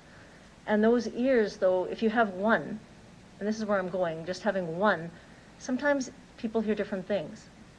And if you have two, at least, you know, there's two people hearing. It may be the same message, but might have heard it differently. I do think there is value, and I'll say this. We are here to represent the taxpayer. We have to be answerable to the taxpayer. We give EDR $1.8 million a year. Yes, we can reach out on one-offs, and the councillors can reach to the CEO of these organizations, and we have had in the past probably a lack of information. But I don't see the reason behind us saying that we can only have one on these boards because of the worry of protecting the councillor, when many other cities and municipalities do this across Canada. I appreciate the protection, but I also think that it's our responsibility. Then why do we have people sitting on the Provincial Capital Commission? Wouldn't that be the same? Because they have information there that at times it's confidential and they can't bring back. Again, they would be at risk at the same as sitting on EDR. Would that not be accurate? Mr. Lacey? Oh, Mr. Holden? So thank you, through you, Madam Chair. Mr. Lacey started at the start to say, you know, there's a spectrum in terms of our municipal corporations and the involvement. There's a number of different regulations and legislation. So in terms of, you know, the PCC, there's legislation that says this is what the board makeup is, and the city has a representative. It's not without some challenge, as you've indicated. Some of our current arrangements around having one board member are simply historical. So the mayor has traditionally sat at the EDR table, you know, Rock, Rita, all of the different names that it has had. That position has always been a non-voting position. So it's not to get into conflict. EDR added the city manager as an observer. So I'm not a part of their board, but I observe the conversations because they feel there's some benefit having the city manager around the table, because I can somewhat be a liaison between administration and council to that board. And I think the same occurs with REAL. REAL has their deliberations, they have their board's representation, and I'm really representing the administration, being a bit of a liaison to pass some of what council discusses through committee and council decision. Ultimately, their accountability is back to this entire team. So there's no right answer whether you have one, whether you have two. If you had none, that might increase the requirement to have some more frequent conversation between a REAL board or an EDR board and yourself. So there is no right answer. When you look at other municipalities, be it Saskatoon, they do it differently than we do. I think the most important thing that has been communicated is that there needs to be more frequent communication, and that updates need to occur so that individual councillors don't feel like they're not aware of the activities of our municipal corporations. So there's no right or wrong. If council wanted to change the model and increase the representation, you can do that. But really, they're accountable to council. You approve their strategic plans, you see their annual reports, you approve their budget on an annual basis. And if they're not proceeding in the direction, or you're not pleased, there is always an outcome that you could take, and that is remove the entire board and put a new one in place. That's the authority that you have as a council. I'm not sure that answers your question, but it gives you some perspective as to the makeup of the boards, and you have, it's well within your authority to say we want it to be different. Thank you. So again, I think when I hear and see what other cities have done, I think it is good governance. Now, I'm going to ask you: would this fit in the same with Regina Public Library? Wouldn't this be the same conflict that you're also, because we have board members that sit on there? And I guess the question, and I'm going to share this with my council colleagues, I always feel it's important to have more than one. And on our boards, I think it is, because you hear two people are there and you're able to converse. So, I mean, if it would be that EDR would have two councillors or it would be, and the mayor or an observer, if that would be, the mayor and a councillor and an observer, that's fine. And real, again, if we decided that it would be observer, the city manager, and a councillor, I would see great value in that. And I worry about us pushing out council. I do, in the fact that we're saying that we want to protect you, but yet we also have these other boards that councillors sit on, that we're saying, well, we're not recommending you don't get off of those. We're saying that it's the same thing. So I'm just wondering why these two. And I think there's value in asking that we need to have, and I don't think it's a mistrust. I really don't. I think it's more about having more ears at the table and making better decisions. And to Mayor Masters' point, we have skill sets on this council that can sit on those boards that I think would be valuable to those. So those are I'm going to leave those. I would like to ask, though, did someone want to make a comment? Mr. Lacey, go ahead. Through you, Madam Chair, I think I'd just come back to my opening comments, that there is no right or wrong rule here, like there's no set formula, would be the first comment I make, and ultimately it is, as Mr. Hoven has indicated, council's decision. I think where you see best practice evolving to, and it's evolved there over years, has been less representation from elected officials on these type of boards than more. That's just our advice as council considers this matter. I understand you've referenced Saskatoon. I understand Saskatoon is planning to look at more broadly at its governance structures. So I don't know what the outcome of that would be, but they've recognized that they need to look at that as well. Secondly, you referenced the Provincial Capital Commission. I could be wrong here, but I believe it does not, the legislation doesn't indicate that it needs to be an elected individual from council that sits on those boards. That's what council's chosen to do, but that's not a requirement. And so I think it really, the other thing I think council needs to be aware of is you think of the various different commissions, boards, etc. Each of them has their own legislation, their own genesis as well. And so to some extent, your responsibilities and conflicts and all of that can differ. So you just need to be cognizant of that as well, because the legislation and some of the common law practices, I think, would vary depending on what you sit on. So I think at the end of the day, what we're seeing here as administration is ultimately, we're not saying, we're saying that ultimately that's council's decision. We recognize, and you see that through legislation, sometimes there are benefits by having elected officials on commissions, boards, etc. But generally, I think the general practice is gravitating towards less, not more. Ultimately, there is no hard and fast rule. Council's decision. Thank you. Councillor Shaw? Thank you. Through you, Mayor, or Madam Chair. Just to kind of follow up with what Lori has said, and I'm going to go with a nice little saying that traditionally we've always had a male as a mayor, and we now have changed that. So that's where I want to put that. I just believe we have a direct connection, since it's the taxpayers' dollars that we're spending on these organizations. And I'm not saying that they're not doing what they should. I just feel that maybe we should have a seat at the table in some of the decisions that are being made at a city council level, since we're representing the tax dollars that we're using towards these organizations. I don't disagree with Councillor Stevens, but I don't feel that we should be intimidated by that. We took an oath to honor that oath, and I believe that all of us will follow through with that oath. I'm torn between this decision, but I do feel that as city councillors, we need to have a seat at the table when our tax-paying dollars are being spent on organizations. So that's all. I just wanted to add that in. Thank you. Through you.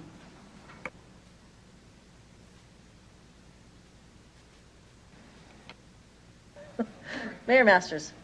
Oh, it's hard to get used to. Through you, Madam Chair, I think maybe I'll go in a different direction. Well, number one, I'll just make the statement. We would be wiser to get out of operations as opposed to further into them, just in general. But number two, take the appointment of the mayor off the EDR board. Just take it off. And then leave it with an observer status coming, just as we do with EDR. Go the other direction. Because EDR is going to reach out to me whenever they need help with lobbying or advocacy efforts in any respects. I think we increase the amount of time they come before council, just as the real board has made an effort to do in terms of coming before us quarterly in order to update us and what shenanigans they're up to. EDR should be held to that same measure, but take the mayor off. Take our appointment off. You go as an observer. Mr. Lacey, I understand you attend the meetings as well. Your job is to inform council in terms of being the representative, representing the sole shareholder of these organizations, which I'm completely comfortable with. So yeah, just go in a completely different direction. Thank you. Councillor Stevens.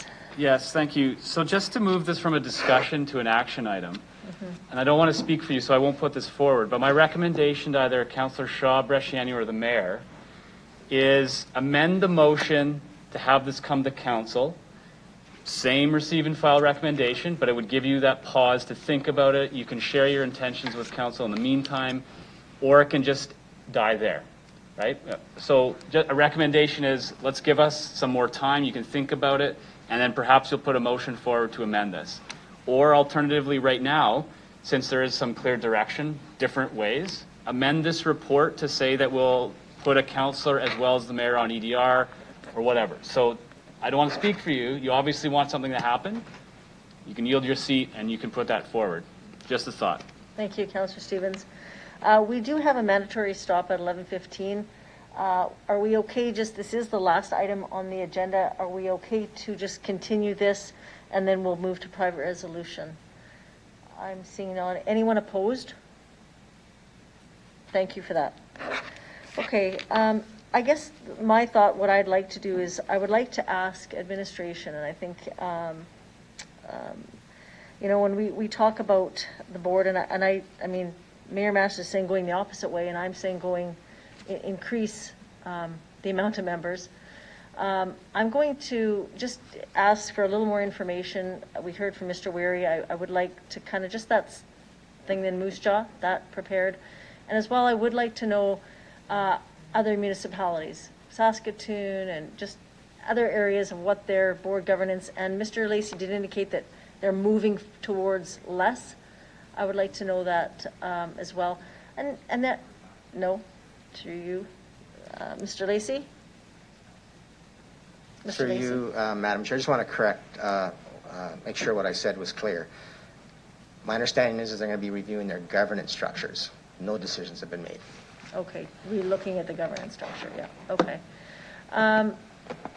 Again, I think that's, if we can have that, and I think we can discuss this at council, have more, if there's any more information that that could be brought back regarding other municipalities and what they're doing, that would be appreciative. Okay, sorry, go ahead, Mr. Nicol. So thank you, Deputy Mayor. So just to clarify for members of committee, if that's what you wish to do, we have the receive and file and close on the floor. That would have to be withdrawn, and then you could direct that this report go to the next council meeting along with a supplemental report which will outline the specifics of what the additional information you were doing or looking for. No. Well, it's not really a referral, Mayor, because you're just asking for some additional information. You would ask that the original report prepared by Mr. Lacey and Mr. Wary go forward, and then for contextual purposes, a supplemental report that would be addressing the specific questions that the other Councillor Stevens or Councillor Bresciani are looking for. So, okay, go ahead, Mr. Holden. Through you, Madam Chair. If council directs that you want a supplemental report, I would ask that you give us a little more time than next Wednesday is the council meeting. So we have to gather some information. Obviously you want, so just would ask that if you want that it not go to the next council meeting, but the one after. Okay, so in the report, it does ask to bring a report forward to a public meeting recommending the changes, or I guess it wouldn't be changes, it would be information on other municipalities as to board members that sit on these, as non-voting members. Yeah, Shaw has to withdraw it. What's that? I was hoping she did. I'll go tell her. Yeah. So what? Otherwise, we don't have to withdraw the Okay. Yeah.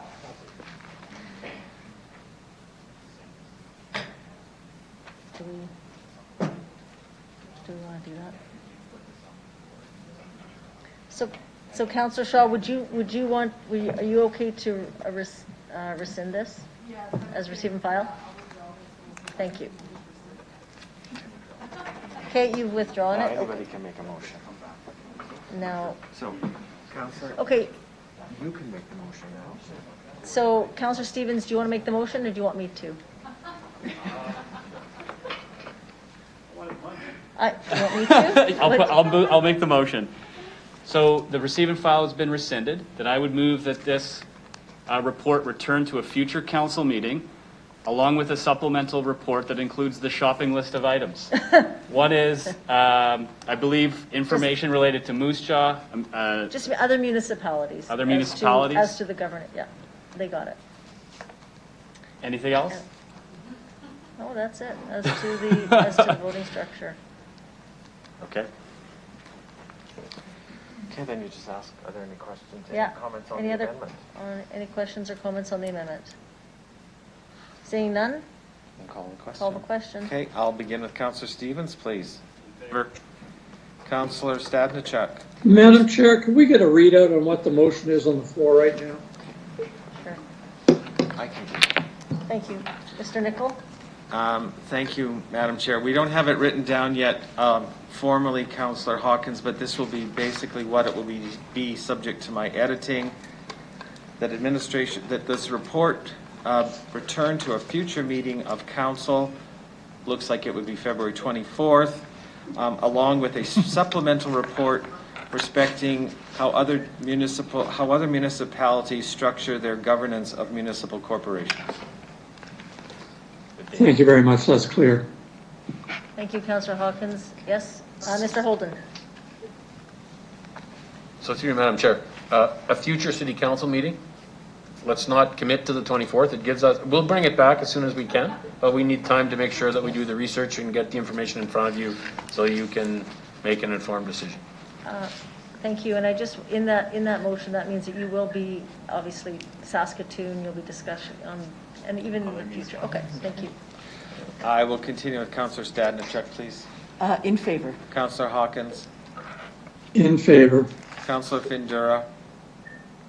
In favor. Councillor LeBlanc. In favor. Councillor Shaw. Councillor Zahidniak. In favor. Councillor Mancinelli. In favor. Councillor Moll. In favor. Mayor Masters. In favor. Councillor Bresciani. In favor.